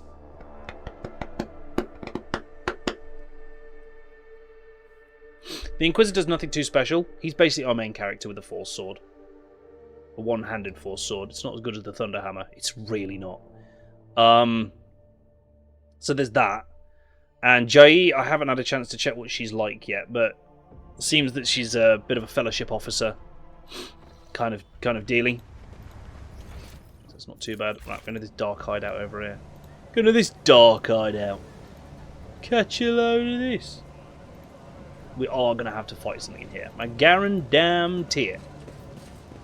The world is full of colors I have In a never seen dark before. street, there was a dark hideout. In the dark hideout, there were some dark stairs. Down the dark stairs, there was a dark cellar. In the dark cellar, some skeletons lived. Does anybody know what skeletons there were? Not you, Hugh of Fun. I know that we went through this the other night. Some skeleton. Yeah, Falgard knows that some skeletons lived. I'm just going to take some of you back to, what, like the 90s or something? Some servitors lived. There was a big servitor. Childhood, Spanners. Childhood. Right in the childhood. There's no way we don't get into a fight down here. This is where the anvers are supposed to be, and that's where we come down here. A big skeleton, a little skeleton, and a dog skeleton. But I do like this alternate version we've got. There was a big servitor, a combat servitor, and a dog servitor, also known as a cyber mastiff. Janet and Alan Albo wrote some awesome kids books. There is a skeleton inside you right now. And the Kingpin, the man with the shaggy mop of dark hair, is dressed and armed about as well as everyone else in here, and yet he is unmistakably the leader. He takes a step towards you. He chuckles. He spreads his arms wide in a welcoming gesture. My guests! What a joy it is to see you in my humble refuge. I see you've come here to be introduced to the truth. Which will you choose then? Words or fire and metal? You already know the answer, heretic. I don't know. I don't feel like I want to discuss with these guys. They've tried to kill me twice, so I'm not in a talking mood. Abelard, would you kindly inform this bandit vermin that we've come to execute him? I'm not even going to talk to him. I'm not even going to address him myself. I'm going to get my seneschal to deliver a message from me, who's standing here, to that guy who's over there. Abelard glowers menacingly and says in his best officer voice, by the order of the head of the Von Valentius dynasty, a fully recognized rogue trader with all the attendant rights and privileges, including authority on Footfall, you riffraff are hereby sentenced to death. May the Emperor have mercy on your souls, for we will show none. I fucking love that. Bloated old masters of the universe. He's dropped the accent now. He was being fancy before, but he's not now. Bloated old masters of the universe who don't realise that their time has passed. You think you can scare me? Do you even know what our name means? Footfall calls us the Anvers. They do not stop to look, listen and learn. The man pauses, then half closes his eyes and proclaims in crude but clear High Gothic. Auxilio non veniet. Help will not come. The maw has closed, the Coronis expanse is on its own now. A new era has come, and we are its sovereigns. I don't always get the right words in the right order, Meeps. At least they are the right words, even if they're in the wrong order, as Tomo says. End conversation. It is the time for conversation has ended. The time for murder has started. However, it's not murder when I do it, because it's legally sanctioned. But they're getting louder. In-game chat, specifically in-game. I'm sorry, is there a poison gas? There bloody is, look at that. And they're not affected by it. We've all been affected with toxin permanently.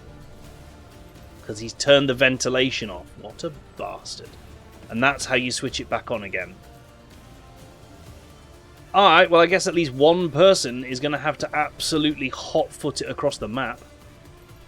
Probably be me. Who's going first? The bodyguard and the kingpin. Bodyguard's over there, kingpin's up there. What is he equipped with? Because if he's that far away... Ah, a chainsword. Okay, that's not too bad. Bodyguard? Ritobi Platten? Jeezy McCreasy, I really can't speak today, can I? Ritobi Pattern Lasgun.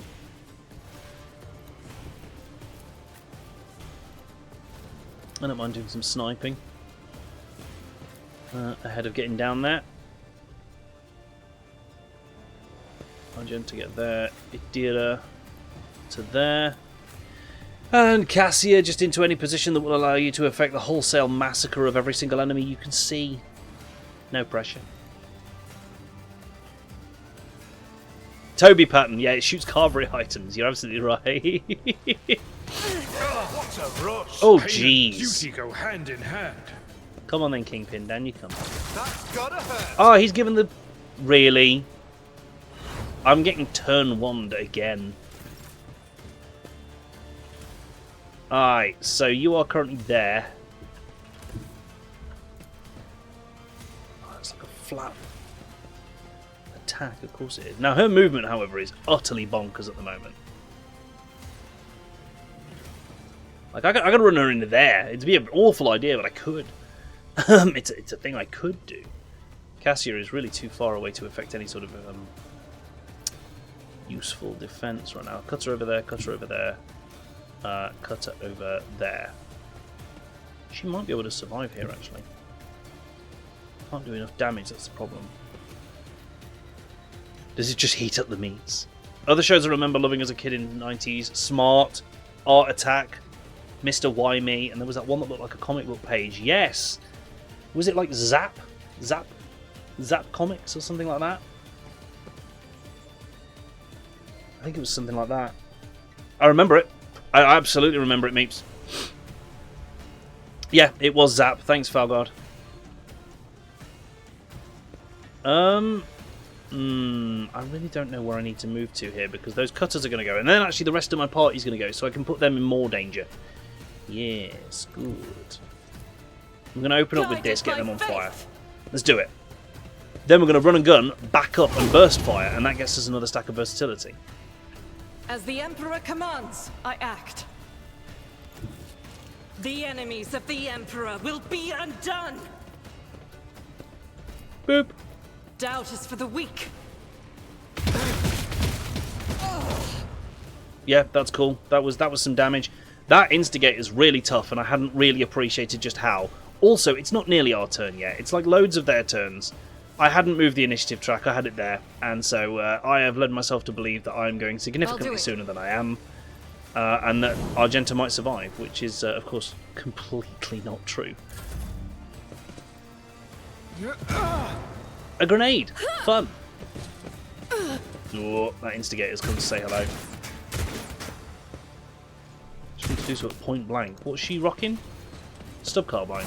She's got a single shot. One that hits quite hard, but a single shot. Cassie, do you care about fire? Do you care about being on fire? I don't feel like you do. When it you'll gladly be on fire if it means that you can murder.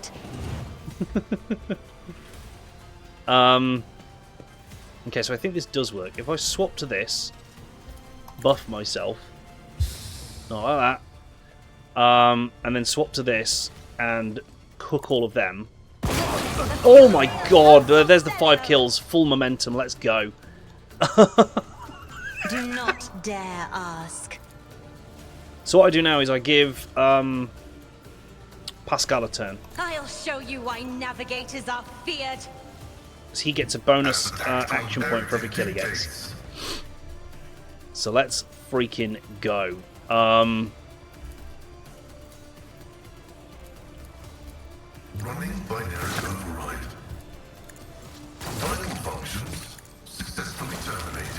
another one.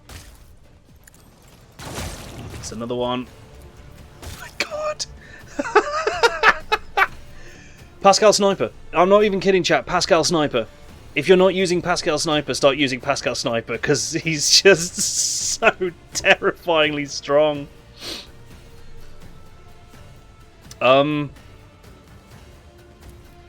It's working! It's working! I'm gonna... Oh my god, that got the kill! I wasn't expecting that to get the kill. I thought that we were done with that, but no, apparently we were not. It's just the Kingpin and like 2 other guys now. A cutter over there, and this bodyguard, who I don't know if we can get a hit on. We're just gonna move over there a little bit, but we'll just take 3 shots at the Kingpin now. Scriptural prognosis is favorable. Combat is an equation. Your life is an And the award for most ridiculous quantity of damage in a single bloody turn goes to... Oh, I can't quite do that. You get him though. Another foe painted black. In the space of this one turn, this combat went from, ooh, it's going to be difficult, to, no, Pascal killed everyone. It's because it's held in a servo arm. So he's not even really doing anything. The servo arm just kind of murdered a bunch of people. Kingpin's a bit spongy. Kingpin's got a lot of health. Had 166 wounds when we started, but Pascal halved that, so it's a good start. And it's not his turn for a little bit either. Keep in mind, Pascal's still got his turn, which is now. Like... Oh god, and I think I'm going to test something. So previously, if you'd used let's pop Hunt Down the Prey on him for pooping and giggles. If you had used that heroic ability, then if I do this, he still gets to take all his shots. Oh, he's run out of ammo. That's the only thing that stopped him, chat. He has emptied his long las for the first time in any battle we've brought Pascal for. He's actually emptied his long las. Whoopsie! I mean, Toolbox has got no targets. No targets whatsoever.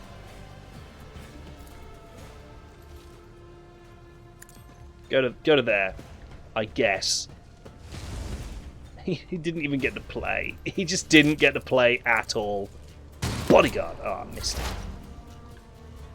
Right, Adira, you could probably finish the Kingpin. I'd be shocked if you can't. Don't F it up. On it. She doesn't have precise attack, but she does have the ability... I don't think he even needs a weakness, does he? Not really. Just, honestly, just shoot him dead shot. Will do. 70%. Swear to God. What an unfortunate Got him. turn of fate.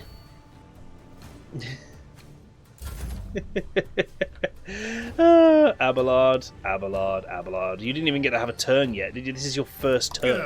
Field medicine at its finest. After you got shot to hell. This is still turn 1, I would like to point out. This is still turn 1. How much health on the Kingpin? 0.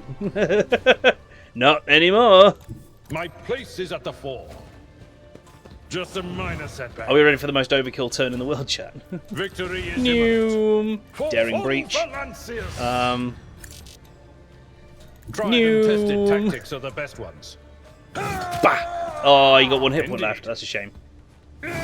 Yeah, we just used his ultimate, Daring Breach, to basically get a whole nother turn. Right, just quickly, let's get up and turn on the ventilation so we don't get toxined to crazy.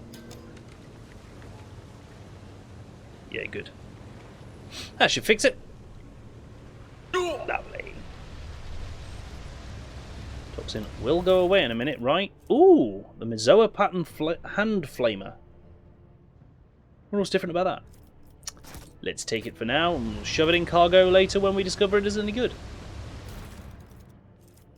What have we got? A Pirate's Scarf. Plus 20 coercion, minus 5 awareness. Yeah, because it's an eye patch, that's why it's minus awareness. Smooth. Medkit. And an Anva Chainsword, which applies a stacking 5% penalty to armor when you hit with it. It's not bad, but it's one-handed. We're not really making much use out of one-handed weapons.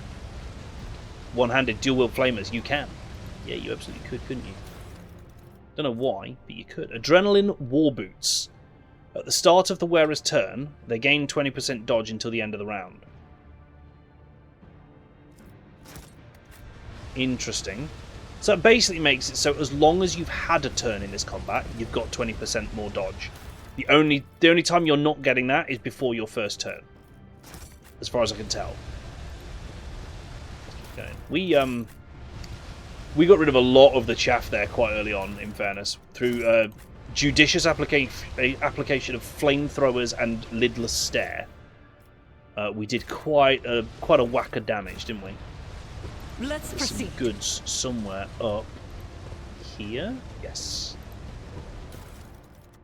Ooh, a multi-key. Multi-pass. And, importantly, level ups that didn't happen immediately at the end of the stream.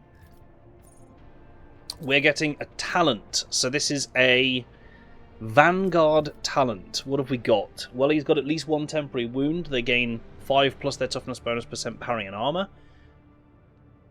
That's not bad. So as long as you maintain at least one temporary wound on him. Doable. Selfless resilience, resilient beacon, critical hits deal less damage to him. I mean, minus 25% damage from crits is useful. Very useful. Formidable distraction, renitent beacon. Each stack of unyielding beacon additionally increases armor and parry by 1%. I mean, how do we get beacon again? Each attack against him grants 1 stack. And each stack increases their resolve. Okay. What else we got? Words of Endurance. Whenever an ally around them is hit, they get 2 temporary wounds. Got more bacon. There's a talent for vanguarding, guarding vans. Think of all the practicable barbecue uses. Multi-barbecue, let's go! That's fair. I can't fault you there. Punish the imprudent once per round. When an enemy that considers the vanguard a priority target enters a cell adjacent, the enemy provokes an attack of opportunity. What else do we got? Wall of Ferrocrete. Now grants +5 temporary wounds to allies. Just turn up this Wall of Rockcrete to Wall of Ferrocrete. Nice. Resolve. Well, at maximum stacks against 7. Beacon of Might. Ooh! At the start of his turn, before their temporary wounds are lost, they gain plus their temporary wounds of strength for 1 round. So every... Basically, this is temporary wounds applied to them now stacked, but only remain stacked until the beginning of the Vanguard's turn. So what we really need, actually, is a way for this guy to get more temporary wounds, because a lot seems to be based off that, and currently he doesn't have many ways to get temp wounds himself.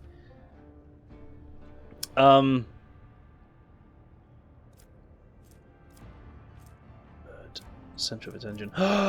I know what we could do. We can combine the fact that we are a biomancy. Yes, we can. Because I'm pretty sure that there's some biomancy stuff that's like Pulse of Life. Whenever the Psyker heals themselves or another character with a psychic power, this healing can critically heal. That's something. I'm sure that there's like a one of these that adds temporary wounds. Whenever the Psyker is healed or heals any ally, if the character being healed is already at full wounds, that character instead gains temporary wounds equal to the healing. So that's tempting.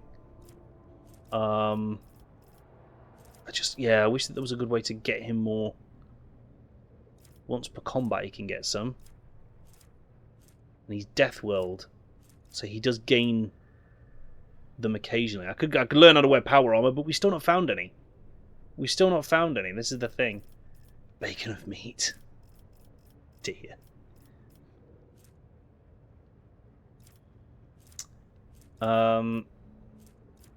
Yeah, I think Argenta is probably eventually going to get heavy weapon proficiency, because we're picking her up plasma weapon proficiency, maybe even this level. It's bacon of meat. It's great if he's getting lots of temporary wounds. This is the problem. It's really, really good if he's getting lots of temporary wounds, but if he's not getting those from anywhere, then it's literally pointless. And that's the thing. It's either pointless or amazing. And I hate that there's such a wide chasm between those two possibilities. Like, that gives temporary wounds to friends based on fellowship. Yeah, he is not a fellowship build. That is not a good skill for him. Fellowship. Whenever they have at least one temporary wound, they gain a big chunk of parry and armor.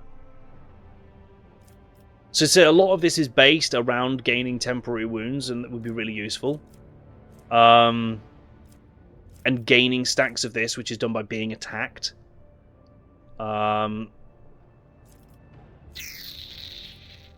So, taunting defense, taunting opportunity. So Renitent Beacon would give them more armor and parry, at which point I can just run him in and kind of encourage that he be attacked. You know, use that, endure, things like that. We need more toughness on him, really, but we'll be getting that as we go around this. And then Beacon of Might also.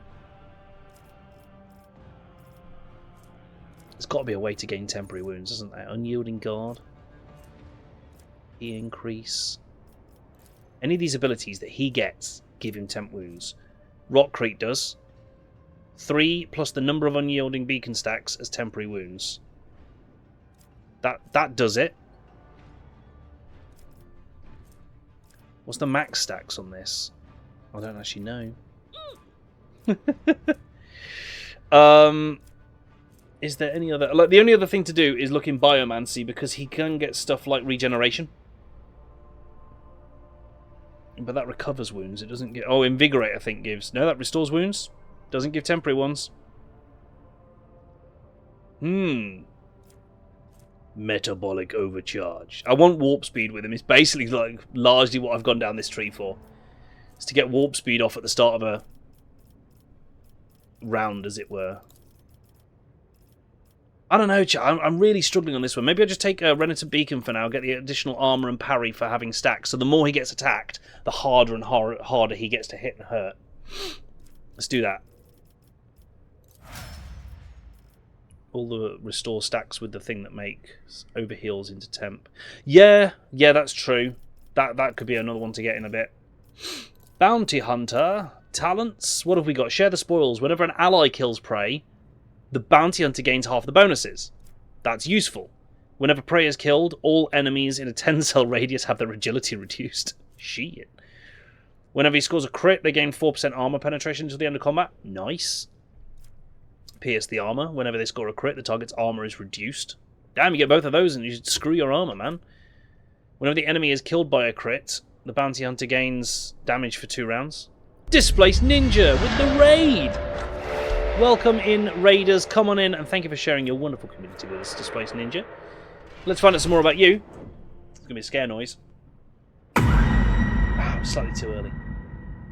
Still got scare noises on that, but, you know, why not? This is Displaced Ninja. Make sure you go and check them out after the raid. And see what they were up to. You were playing Hogwarts Legacy. I hope you had a great stream. And welcome. And with the sub as well, the tier 1 sub. Cheers to you. I've just finished my beverage, but oh no, I've got a drop left. It's okay. Cheers to you for using your sub here and subbing for 2 whole months. You absolute legend. Cheers to you. Welcome. It was a long stream. Fair enough. That is completely reasonable. How's Broke Trader going? It's going really well. I'm just loving this game. Bounty Hunter. We want a Bounty Hunter skill with this, I think. Kill Squad. Raid grants an ally an additional 2% damage. Claim and Maim. If Claim the Bounty kills an enemy, the Bounty Hunter's next attack this turn will score a critical hit. Pounce. Savor the kill. Whenever prey that isn't being trailed is killed by an ally, the Bounty Hunter gains an extra turn with half their MP and AP, but can't attack during this turn. You've been explaining 40k to Ninja recently. I want to get him into 40k. Can you say a few good things about 40k? I can say a few good things about 40k. How long have you got? The world, the universe for 40k is incredibly well fleshed out. The amount of backstory and lore and literal history that goes into... yeah, you've just said it, Displaced Ninja. The lore is longer than my BBSA veterinary nursing textbook. There's a huge amount of this lore, and all of it is really cool, really awesome backstory that's well worth reading into. And here's the thing, the joy of 40k for me. You can get into that backstory and learn that backstory and learn about the universe at a very surface level, and it works just fine, you know? There was the Emperor, he made Space Marines, half of them went rogue, big battle, Emperor won, gravely wounded, Imperium fell into disrepair, everything gone to shit, grim darkness of the far future, only war. Is literally like the layman's quickest way I can explain it. Humanity beset on all sides by aliens, heretics, and rebels. Boom. Or you could go way more in depth if you want to, from any direction and any amount of it, and really, really learn more about the races, the Chaos Gods, the real history of the Emperor, and the Horus Heresy, and everything to do with that. And you can dive into all of that lore as deep as you want, or as shallow as you want, and it works just as well either way. It works beautifully. Outside of that, what you have is a grim, dark, futuristic, like far futuristic universe in which humanity rose through the stars in a golden age, developed wondrous technologies, and then forgot all about how to use them in their dark age, which is kind of where they are now.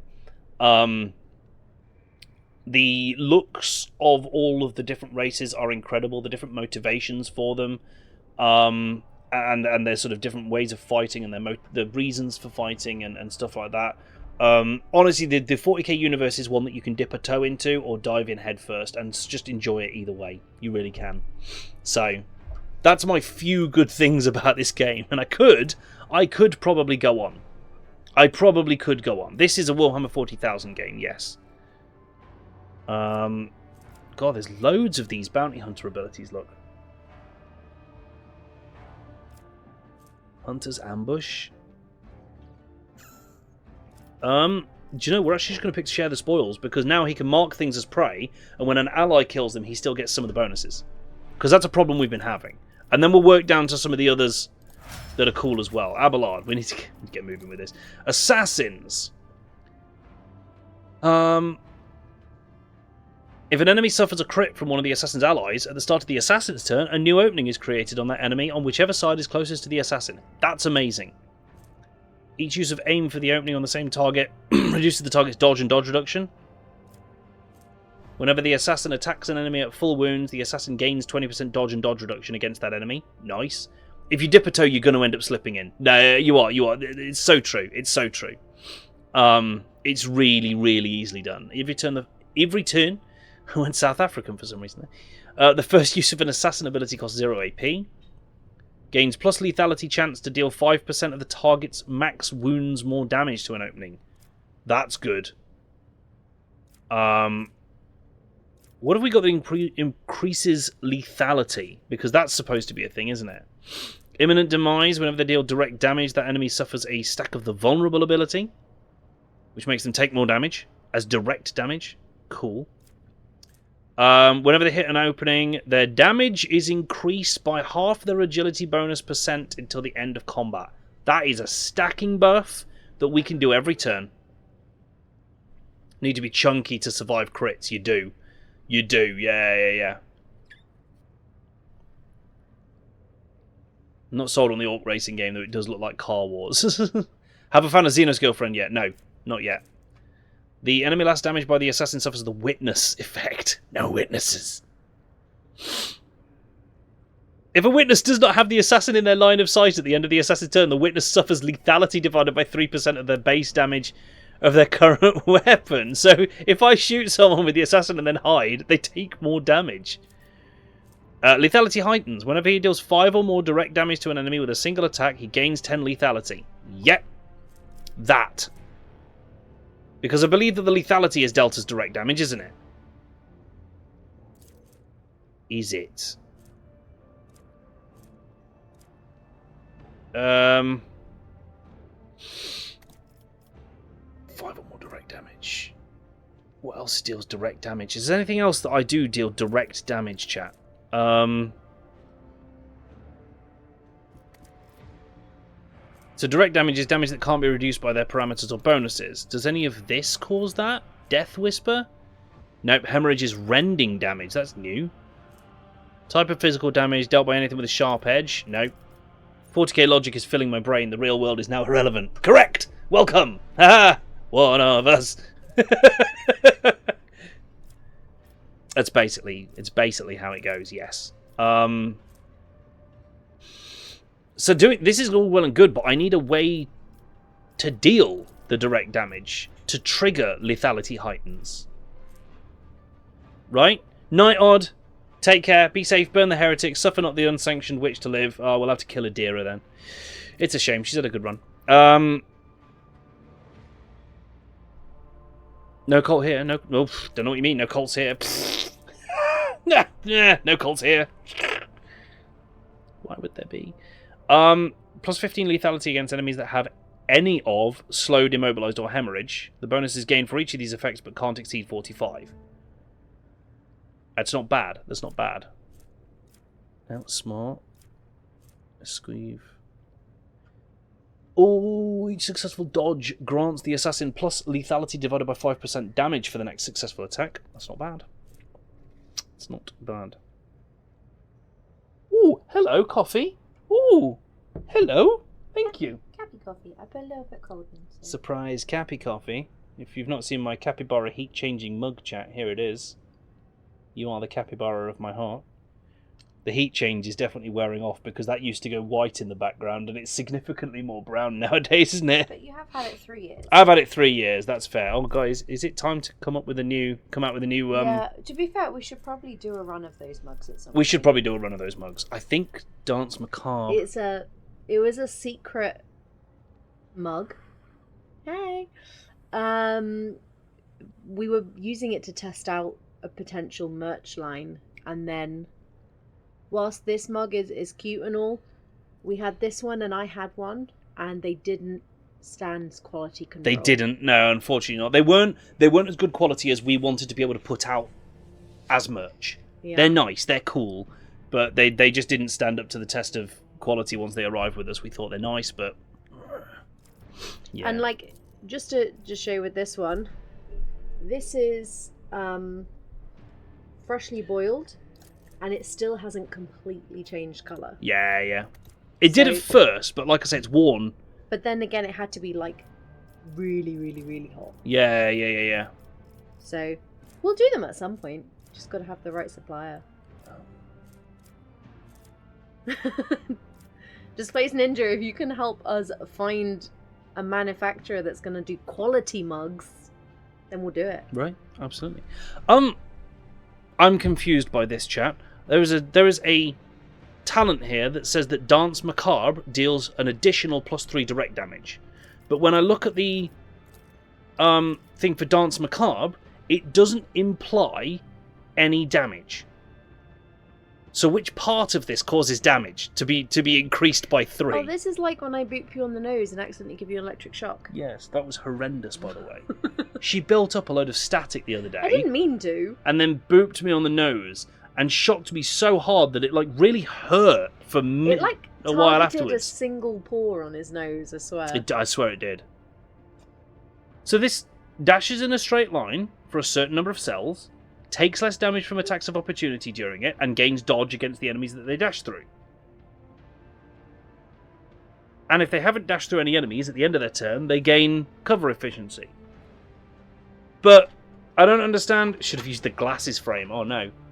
Maybe it deals damage when you dash through an enemy, but just doesn't state that. No, I don't want to be a wizard. Doesn't fit over the top of this.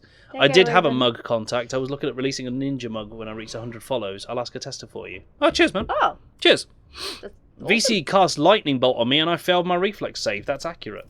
So maybe we get Dance Macabre later and try that out. I guess we could always re-roll it if we don't like it. So, for the time being, the only other sort of lethality increase is the one that... This one, lethality heightens whenever you deal 5 or more direct damage to an enemy with a single attack. The assassin gains +10 lethality until the end of combat.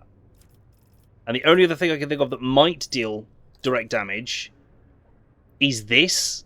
If you hit the opening, it might deal direct damage. That's what I'm kind of hoping. Let's try it. Let's try it and find out. We'll take lethality heightens. And if we get it every time we hit someone with Abelard, then we'll know it's worked. Raven Guard, oh, and you didn't hear that. Hear what? Right, this is Argenta. I know that this level up's taken longer than most of them, chat, but this is the first time we've seen the talents for the new archetypes. And it's important. I love this kind of side of things. It's trying to plan stuff. When the Archmilitant attacks targets that have their armor reduced, they deal plus 10% damage. When they attack targets that have their deflection reduced, they deal plus damage. Ooh, by effects applied by the Arch-Militant's allies. So it's not her own abilities. It's when teammates have reduced the enemy's armor and deflection. Have I been killing any large heretics lately? I don't think so. I don't think so. Oh, Tomo, yes, plasma weapon proficiency, but that's a common talent. And I kind of don't want to waste an Arch-Militant talent on getting that. So I think plasma weapon's going to have to wait until here, unfortunately. Unless there's a 3 for... No. Just because, yeah. 3% bonus to critical damage for every stack of versatility. That's not bad. When entering combat, she gains twice her ballistic skill bonus in weapon skill and twice her weapon skill bonus in ballistic skill. I see what that's aiming for. Hey, dad joke. Let's go. Yeah, Tomo, like, that's the problem, is that's a common, so it can be taken by anything. No. I'm being more selective nowadays based on what we've, I went to the corner shop today. Bought 4 corners. Yeah, and while we're at it, I'd like to give a big shout out to Pavements for keeping me off the streets. I like that one. Big shout out to Pavements for keeping me off the streets. Also, big shout out to the guy who invented windowsills. What a ledge.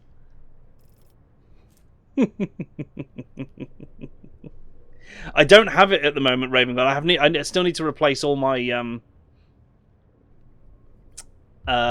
sound effects since I changed PC.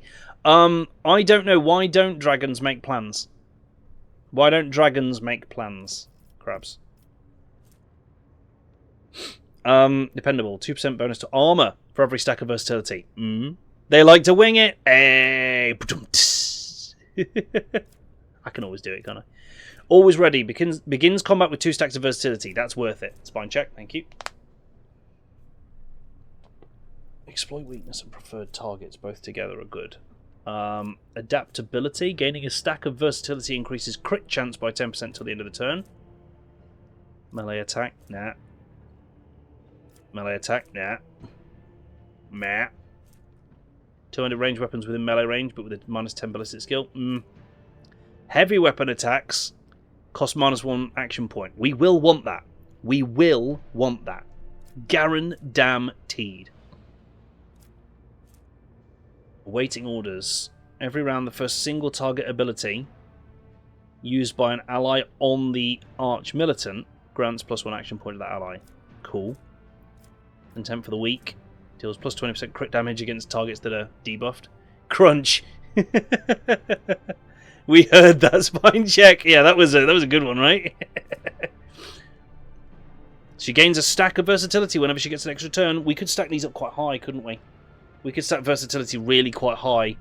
But then what you need is things that are like, yeah, bonuses to crit damage or bonuses to armor for stacks of versatility. Like, how many of these talents do we get? Like proper talents. We get 1, 2, that's common, 3, 4, 5, 6, 7. Is it really audible? Oh, my back. Someone overlay the Nestle Crunch ad over that clip. Ninja, I love it. So we're getting 7 of these. So I think it's really possible to get, like, always start with 2. Critical versatility for the damage. Dependable for the armor. Like... Obviously, 1 every time we get given a bonus turn. Which is discipline. Shoot on the hands. Ranged and burst. Reduce weapon skill. Dismantle any of the area attacks. Reduce the deflection of all enemies hit and their armor. Doesn't stack. Okay. Distract also reduces the dodge. Oh, it's pretty cool. Whenever the Arch-Militant or their ally uses a heroic act or desperate measure, they gain +2 damage. Not bad. Cost of Wildfire is reduced by 1 AP for every 3 stacks of versatility instead of 4. I really like that. That's a good one. Let's get that to start with. Till we can start getting the ones that build up versatility tech. Right, this is Assassin again. And to be perfectly honest, you've already got a fair bit of lethality. Let's get you free openings on anything that gets crit. Let's see how that pans out. And Cassia. Cassia's a fun one. All the Master Tactician's abilities work as if they had 5 more stacks of tactical advantage, and that's taken from Fellowship.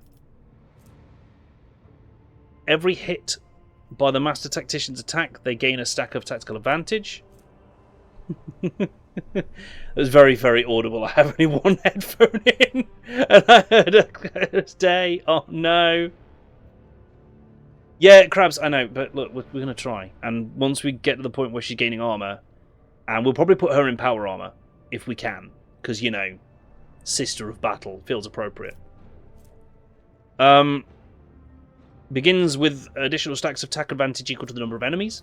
That's cool.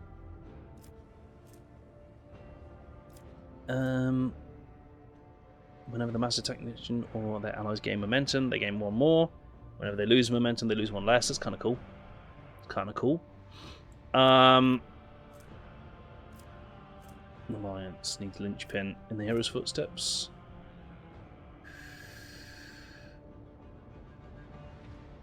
Oh, she gets a bonus turn anytime someone uses a heroic act. Or the first time someone uses a heroic act, okay. Every enemy killed by them increases their resolve by 1. And she can kill a lot of enemies. A lot of enemies. Bimches love cannons. Whenever they reload a weapon, everyone else reloads their weapons. Nice. But she doesn't reload weapons, so never mind. Stand resolute. Whenever they heal an ally. No. She didn't do healing. She's murder. Super focused murder. There's so many of these for her. Comforting conformity. Ooh. Whenever an ally grants the Master Tactician stacks of tactical advantage, this means that they generate momentum. They also heal a wound. That's strong. That's strong.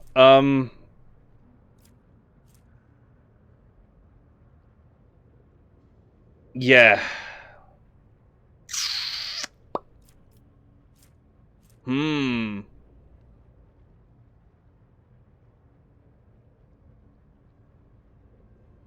So, it's safe for work enough to work at my place. Nothing is too tame. No Foxhole on Friday. No, so we're going to swap over and try a couple of different community games, I think, for the next few weeks, certainly. Whilst there's a new war on Foxhole. It's not to say I won't play Foxhole a bit. I'll probably just do it off stream when I can. Cassia's still hella strong. Hella strong. Yeah, I'm really, really wanting to go for, like, for every enemy hit, she gains another stack, because she hits a lot of enemies. Or stuff like that, you know? Or begins combat with more stacks. Why not both? Why not both? Let's work towards that. So begins combat with more stacks, generates stacks with hits of enemies, and we'll just make her generate loads and loads of stacks of that, because the point of that is, would you be able to join Abel and join the Wardens? No. No, I refuse. Outright. Straight no. So shall it be. Absolutely not. It's borderline heresy. Borderline heresy. And more stacks is more damage, exactly. Every stack is 4% bonus damage. That's the thing. And really, we should be popping that just every time she attacks. Because it's wasted damage if we don't. You know? Just, I mean, to check out the vehicles. I see what you're getting at. I see. Maybe if we familiarise ourselves with the enemy vehicles, we might not get rinsed by them at every turn and corner. And I hear you. I hear it makes a lot of sense. It does. However, I've heard that they're all monsters and war criminals, and I don't know if I can associate with those kinds of video game characters. Nope. In the meantime, come and join us on Friday, where we'll be committing war crimes against everything, apparently. Jeez, we've been reading about the game. We're going to be playing Pal World on Friday. It releases on Friday. We're going to be opening up to the community. I'm going to be joined by the wonderful Hugh of Fun and a bunch of other folks in the community. It's going to be great. Pal World is what happens if you combine Pokemon, guns, and survival crafting factory building games. It's great. It looks hilarious. But yeah, basically we're going to enslave Pokemon, make them work in our factory, give them guns, and make them shoot each other. Lurks ahead. What could go wrong? I've seen clips where you can literally ride some of the larger ones like a mount and also have like rocket pods on them. And use their Pokemon-like abilities like Fire Breath. It's bonkers. I'm looking forward to the unmitigated chaos that is going to be. To defeat your enemy, you must become your enemy. It looks awesome, Fal. It looks like chaos. It looks like utter havoc, and I massively love that. So who am I reporting this to? It was Rot, wasn't it? Visit the Anvers base. We did it. It's quest complete. We're donezo. Cool. Reclaim what was lost is get our planets back. Right, we're out of here. We are out of Footfall for the time being. We're going to go to another planet, I think, is the plan. Le grand plan is to leave Footfall and find out what else. Sun Tsundere. Love is war. Love is a battlefield. I wish I could go straight to my ship from here. Let me go straight to my ship from here instead of having to run across the void dock. Rah! I'm not angry, chat. Planet Schmanet, Janet. Damn it. Doing okay? Yes, I'm fine. How are you? Yeah. Yeah? Yeah, I just gotta find the blue tape measure. The blue tape measure? The bendy one. Oh, the flexible one. Yeah, I have no idea where that's going to be. Or a casting. Casting, I see. What are you casting? Spells, always. Spells. Not like sculptures. Locomotives are fully We're making a operational. cast. Right. Also, I don't want to say the name of it on stream, but the medicine that you take most often Yes. has had its main ingredient proved to be not good.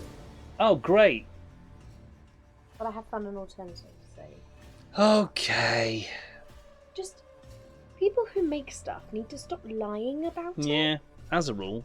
As a slight rule. Okay, so let's go here, the Coronis Expanse map, and ask the important question. How do we go somewhere else? Where's the button for that? The important question is who broke the dinosaur's tail? On a artificial facility and unidentified object, apparently. It's this and this. Back to the bridge. Void ship management. Map of the Coronis Expanse. Aha! There's another button, chat. There's another button. Travel between systems is fraught with mortal peril and takes place in another dimension known as the Warp. Only a navigator can plot a course through the Warp to other star systems. Click the circular the circular button at the bottom of the screen. Mrs. Puggy Wuggy had a square cut punt. Not a punt cut square, but a square cut punt. There's nothing wrong with it. I am just talking about Mrs. Puggy Wuggy's square cut punt. Do not tempt fate. That's all I'm doing. I'm just telling chat. Get yourself cancelled. I'm just telling chat all about Mrs. Puggy Wuggy's square cut punt. It was not a punt cut square, but a square cut punt. It was the round at the stern and blunt at the front. Mrs. Puggy Wuggy had a square cut punt. Now do it faster. What? Mrs. Puggy Wuggy. Why do you do this to me? For two reasons. I don't want a heart attack. I do this to you for two reasons. One, because it's funny. It is amusing, and I'm sorry. This is you. But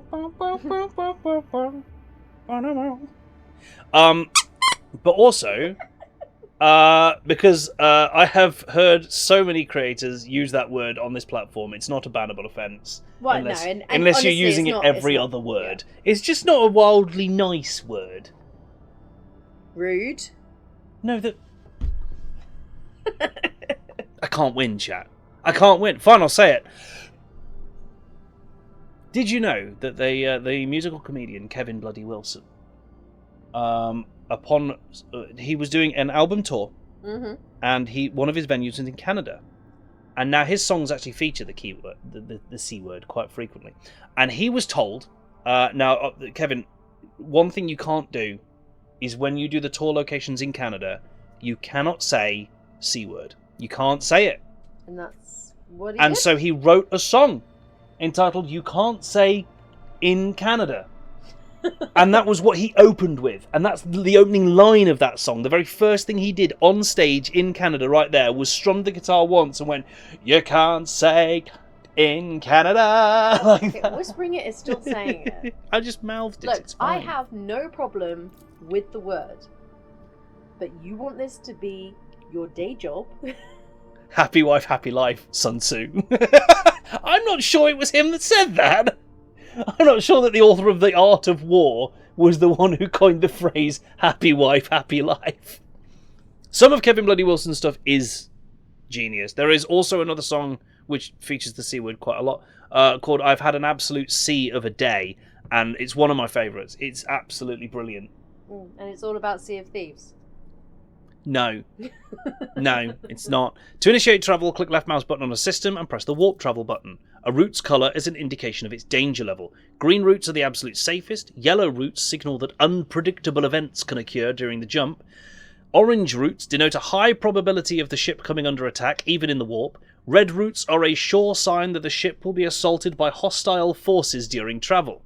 The ship's navigator can make a route safer by spending points of navigator's insight, which can be acquired by discovering and scanning new systems throughout the Coronis Expanse. So this is another new mechanic we've got. We can, like, scan the warp, and I just got an achievement for that. And we can travel through the warp like this. Standard scanning could not reveal a route to the selected system, but you can still get there by spending points of navigator's insight to plot a guaranteed direct path. Click left mouse button on the system, and use navigator's insight to chart the course. Where is it trying to make me go? To the Imperium. Doodly-doodly-doo.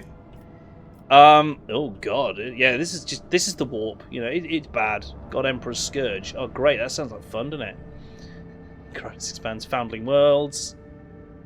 Unbeholden Reaches. We're going over there at some point. We're going that way. Winter Scales Realm. So that's where he is. Is that like a craft world? No, it's Imperial. Like a massive Imperial asteroid base. Like they've been learning from the orcs. Heathen Stars, a Cursed Domain, and the Cinerus Maleficum, which is the big storm. So, we need to go to one of these. Uncharted System. I mean, surely Soto's Tomb. Let's just go to the nearest, safest one first and work outwards from there. I think we have a tape problem. We do have a tape problem. We have a serious tape problem. Especially because... Ow. Sorry. Especially Twat me in the head with it, why don't you? That's all we've got in Lecky tape. Tiny amount of... We have an tape. imbalanced tape problem. That's probably the biggest part of it, isn't it? Look at all that. Warp travel. It's safe, chat. I mean, the fact that we just described a warp jump as safe is a very relative term, isn't it? It's okay, only 10% of the crew all died. There be pirates here. There be space dust as well. Let's see what's in the space dust. Yeah. Trophies? Fuel! Cool! What's in the other space dust? Trophies? Fuel! Love it. What's in the Hulk? Ooh! Chartist's Monocle. Plus 15 bonus to commerce. Sweet. Trophies? There's a theme running here. There's a distinctive theme. Got some Mechanicus stuff. And that's all that was at the Hulk. Right, so we've got a planet and we've got pirates. And we're going to save. I'm going to go fight some Goran pirates, chat. Let's do it. Boop! It's time for Void Combat. There's no such thing as a tape problem. It's always a lack of tape. Correct. Hold on to your breeches in the unbeholden reaches. It's true. Also, as Falgard says, better a tape problem than a tapeworm problem. It's just, well, that's true, she says. Yeah, he's got a point. We have a Cobra-class destroyer. We have 3 of them, in fact. Hello there. Would you like some combat? It seems that you've come here for a scrap. Well, this one's quite far away, look. Okay, so, this is our movement profile now because our acceleration and stuff changed. We have to end up in the end zone. Not sure if we've made good decisions here, but first of all, let's laser the hell out of this guy. Pew. I can only fire one of them. Well, that answers that. 2 weapons the same on the prow. Not a great idea. Never mind.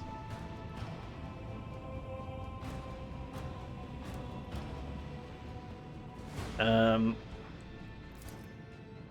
mean, we can't quite ram him, which is disappointing. However, hit him with the dorsal boys.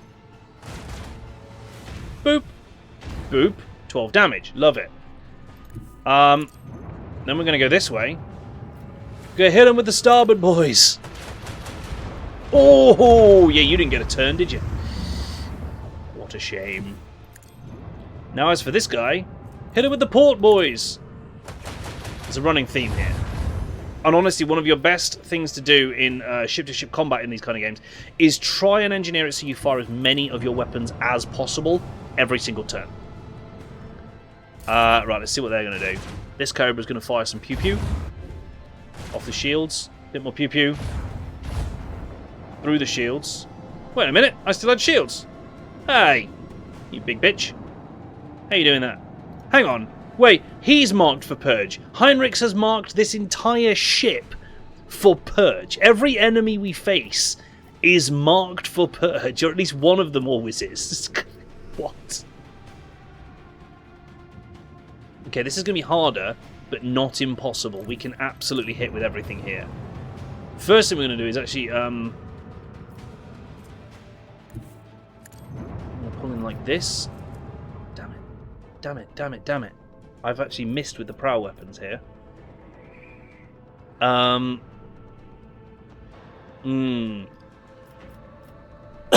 a good rest. See you later, Ninja. Thank you so much for dropping in. Thank you for the raid. It's great to see you. As always.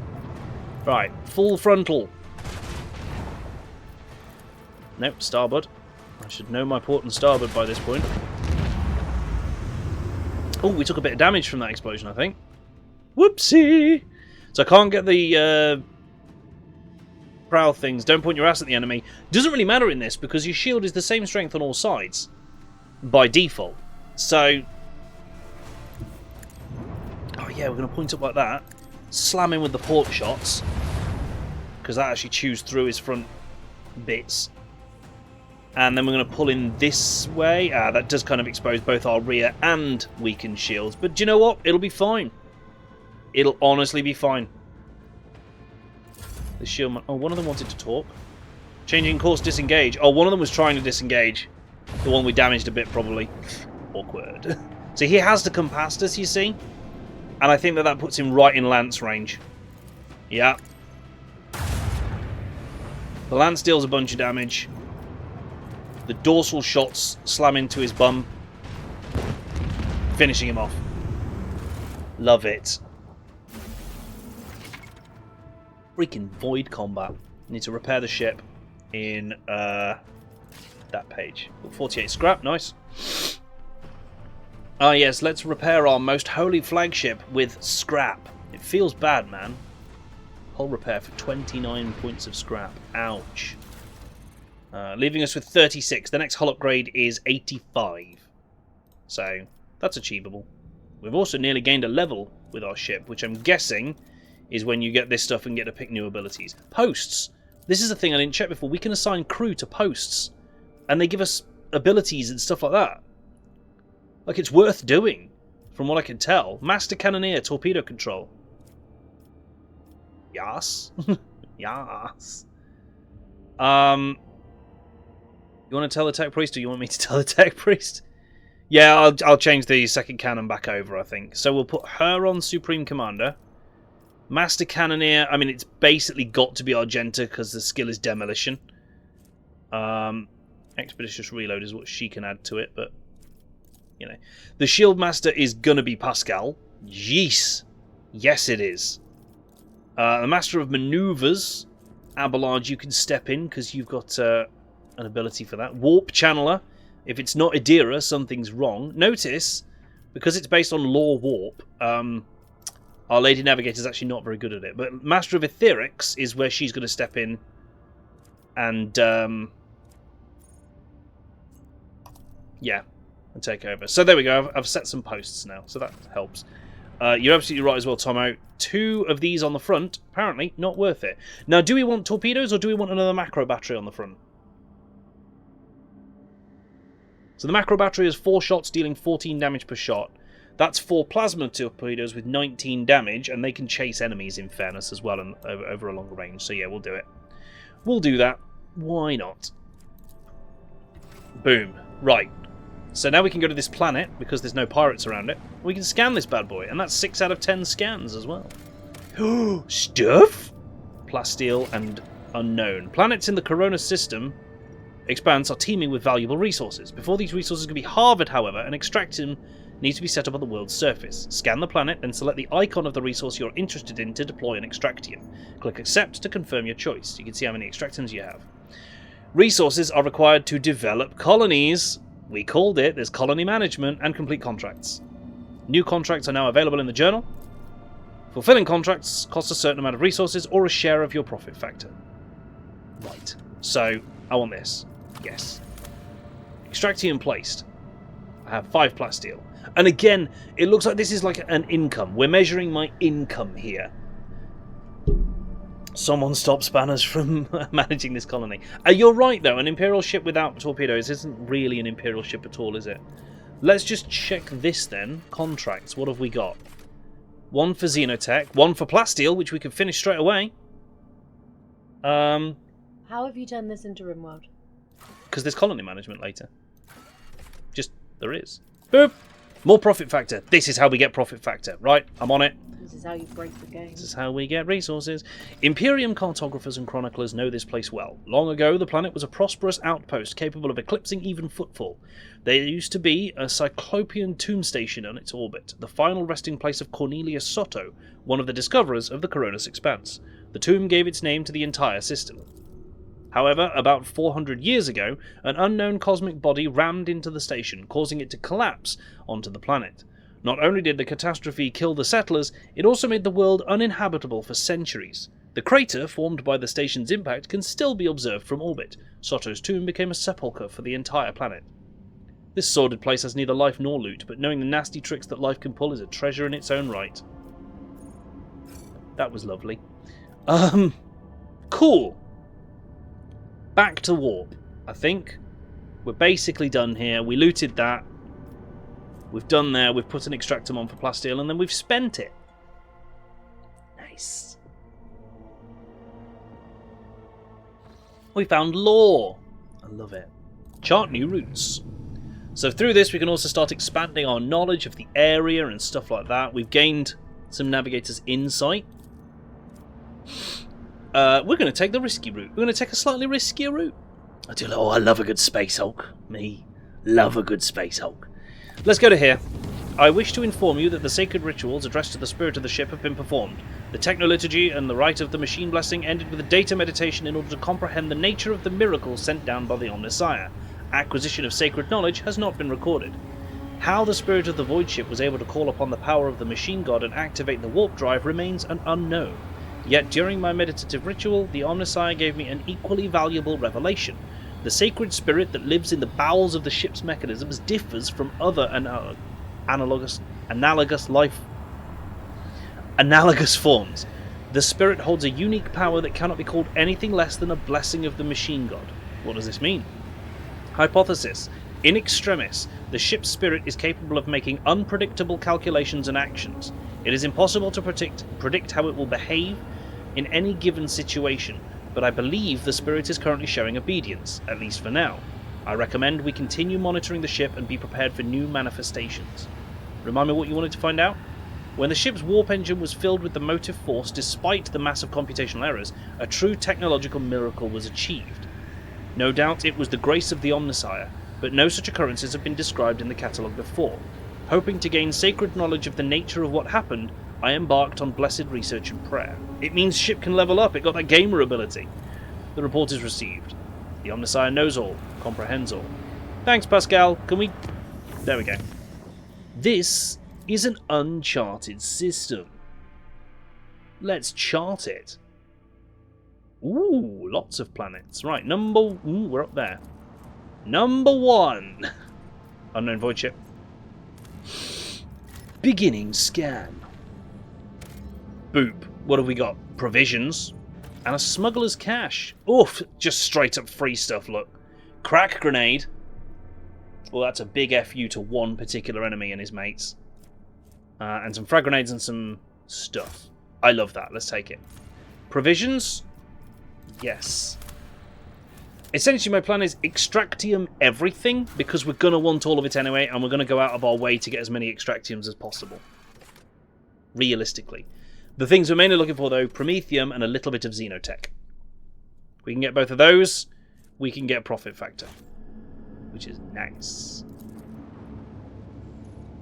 Who got isekai'd into 40k as a void ship with gamer abilities? Pretty much, Elkrabs. Pretty much what's happening here.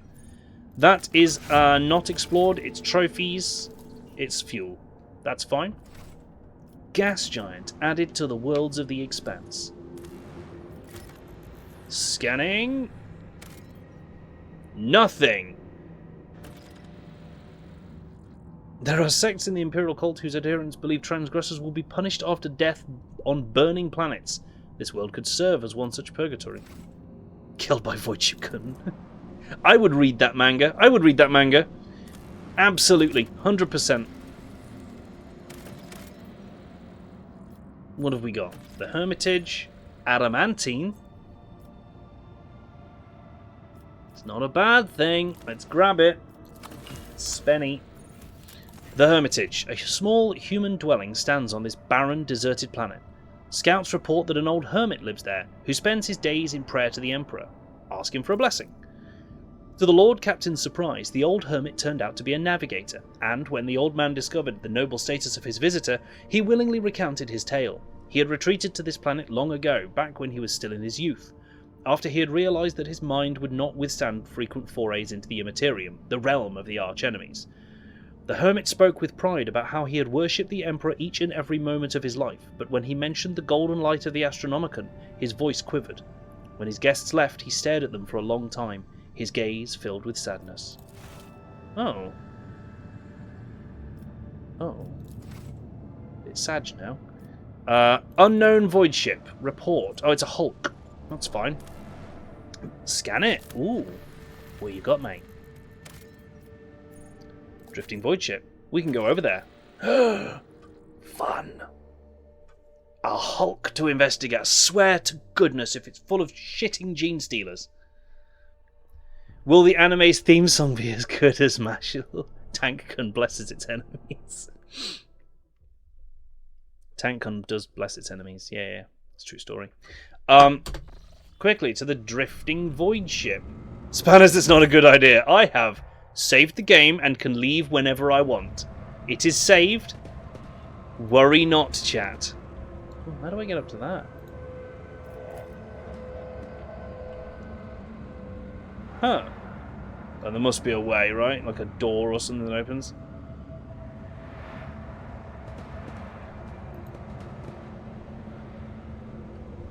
What could go wrong? Door? Open the door. Oh, it's I saw some. Yeah, there's some purpley haze in here. We know you well enough that this won't end well. The Emperor favors me today. I used explosives. It was super effective. Pick the tech lock. Cool. Trophies, consumables, love it. Say no more. I would be really interested to play this multiplayer, because I'm really bad at using consumables myself, because I have to keep them equipped on the whole party and remember who's got what and when to use it in combat. But if you're multiplayer, then everyone can just kind of go, I know about these, I like using these, I will use these. You know, someone can have med packs, whatever, cool, you're a medic now. It is my destiny do your job. Traverse the unknown. Whoop.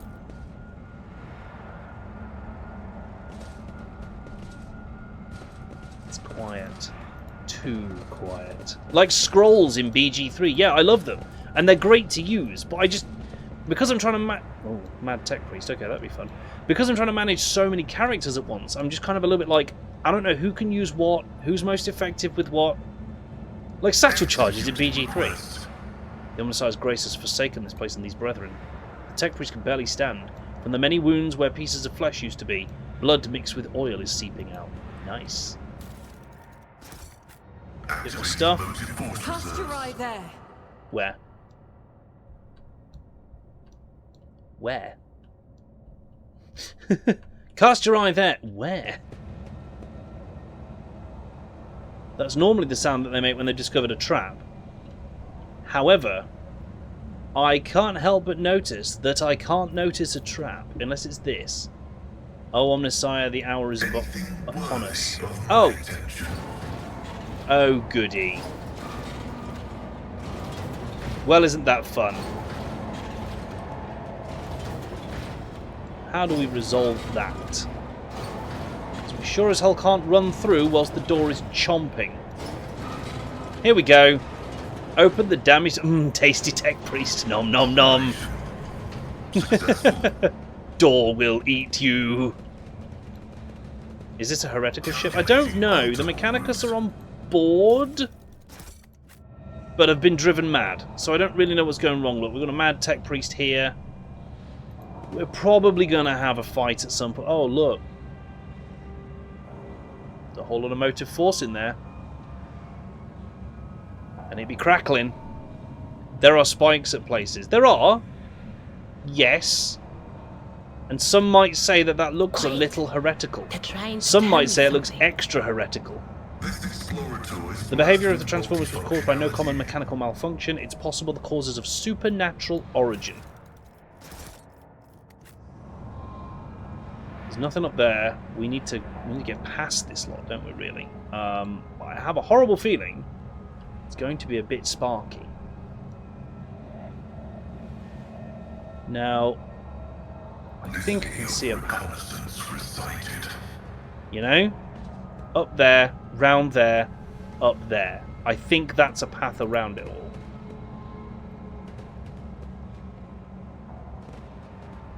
Locomotives are fully operational. Don't get zapped, don't get zapped! Stop getting zapped! When the faithful are idle, heresy grows. I think the tech priest stood next to it a red outline. Oh yeah, these. I don't know what that is, but it yeah, it gets that red outline, but I can't click it. Can't do anything with it. It's probably something that explodes later. Oh no, no! Oh, you got lucky. Just run through. Just run through. Just run through. Mocking me. Just run through. No, I'm just at heal your everyone. service. We've got so many Careful medkits, now. right? I'm not even The being funny Emperor at this sets point. my path. We are the spearhead of the Imperium. Although this is going to use quite a few. We've got 28. Yeah, do you know what? We're probably okay. Injuries The will healing not is much slow me. appreciated. I'm restless. Be strong. Greater trials lie ahead. Your seneschal is... Just in I time. woke up with a feeling of wonder. What advice do you... That's just spamming the Let me med know. kits to I get owe rid you of one. the injuries. This is fine. This is fine. This is fine. You use one on Let's patch you him, up. Sins use hidden one in on her, the and you're done. Right. Anyway, before we were so rudely interrupted by head trauma and broken ribs, who are you? You're a mad tech priest, aren't you? Goods. Ah, yes, cutting the power. Nothing can go wrong. Oh, it's now freezy cold, and oh, it's full of heresy. It's full of heresy. Over. Such heresy. Noticeable signs of warp activity here. Yeah, the weird black tentacles and purple mist hadn't given that away. The bloody spectacle you witnessed may have been a simple illusion or a vision of I the go past or where the future. whispers lead. Great. Doesn't understand single file. No, the game doesn't. I click to move, and it's like, we will always move in this 2x3 formation. Oh, hello. Are you bad? Accursed flesh, you betray me. I am drowning in the mire of flesh and sinew, but my spirit longs for the perfection of the machine. I'm calling the Inquisition. That's it. I'm telling Mom. Inquisitorial Mom. Tech comrade, you're in need of a ritual protocol of repair. We will mend you. Yes, we will mend you. Oh my god! That's not mending, guys. That one of them put the knee in. And the boot at the end there. That is not how repair works at all, guys. The light of Pascal. terror shines for I us. do not like the Lord Captain's interest in Mistress Haydari. She is useful, but letting her get so close is It's a trap! imprudent. The Lord Captain might be risking the contents of his pockets and his heart with Jai, but not his safety. Jai's a hustler, not a villain, so the voices say. And I like her. Take use 77%. That's actually a really low chance. Ooh! Hoo, hoo. 10 weapon skill and 5 strength, though, is a good set of gloves.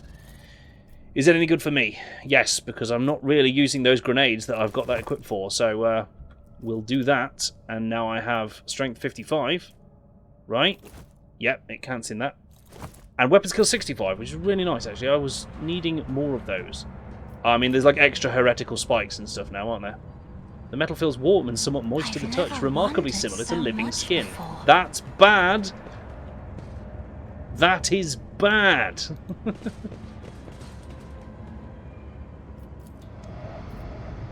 Invalid system pressure parameters. Expected value 10.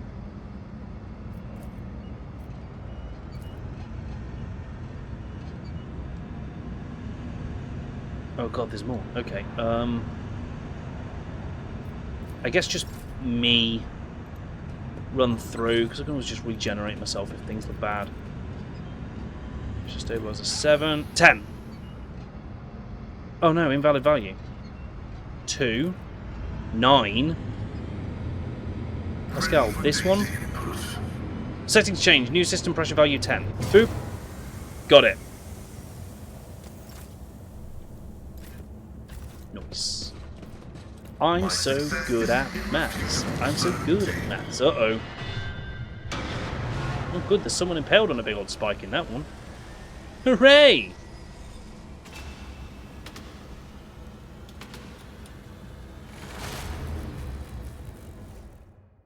I heard footsteps.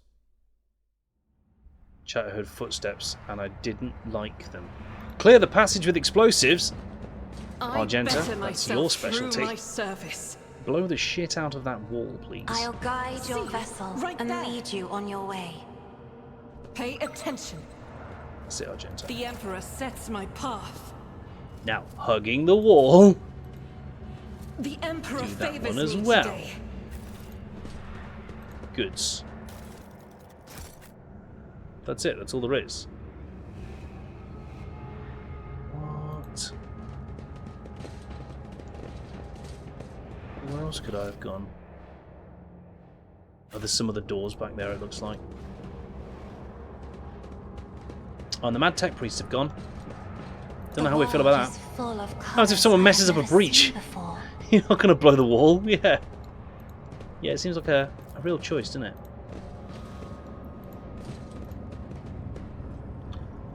So there is like a door at the other end of this, I think. Oh shit, those are enemies. Those are all enemies. They are showing up as enemies, which we will fight on Thursday. Because that's all the time we've got for tonight, chat. Come on over to the Just Chatting page, and I will tell you what we've got coming up on the channel. And thank you for joining me for more Rogue Trader.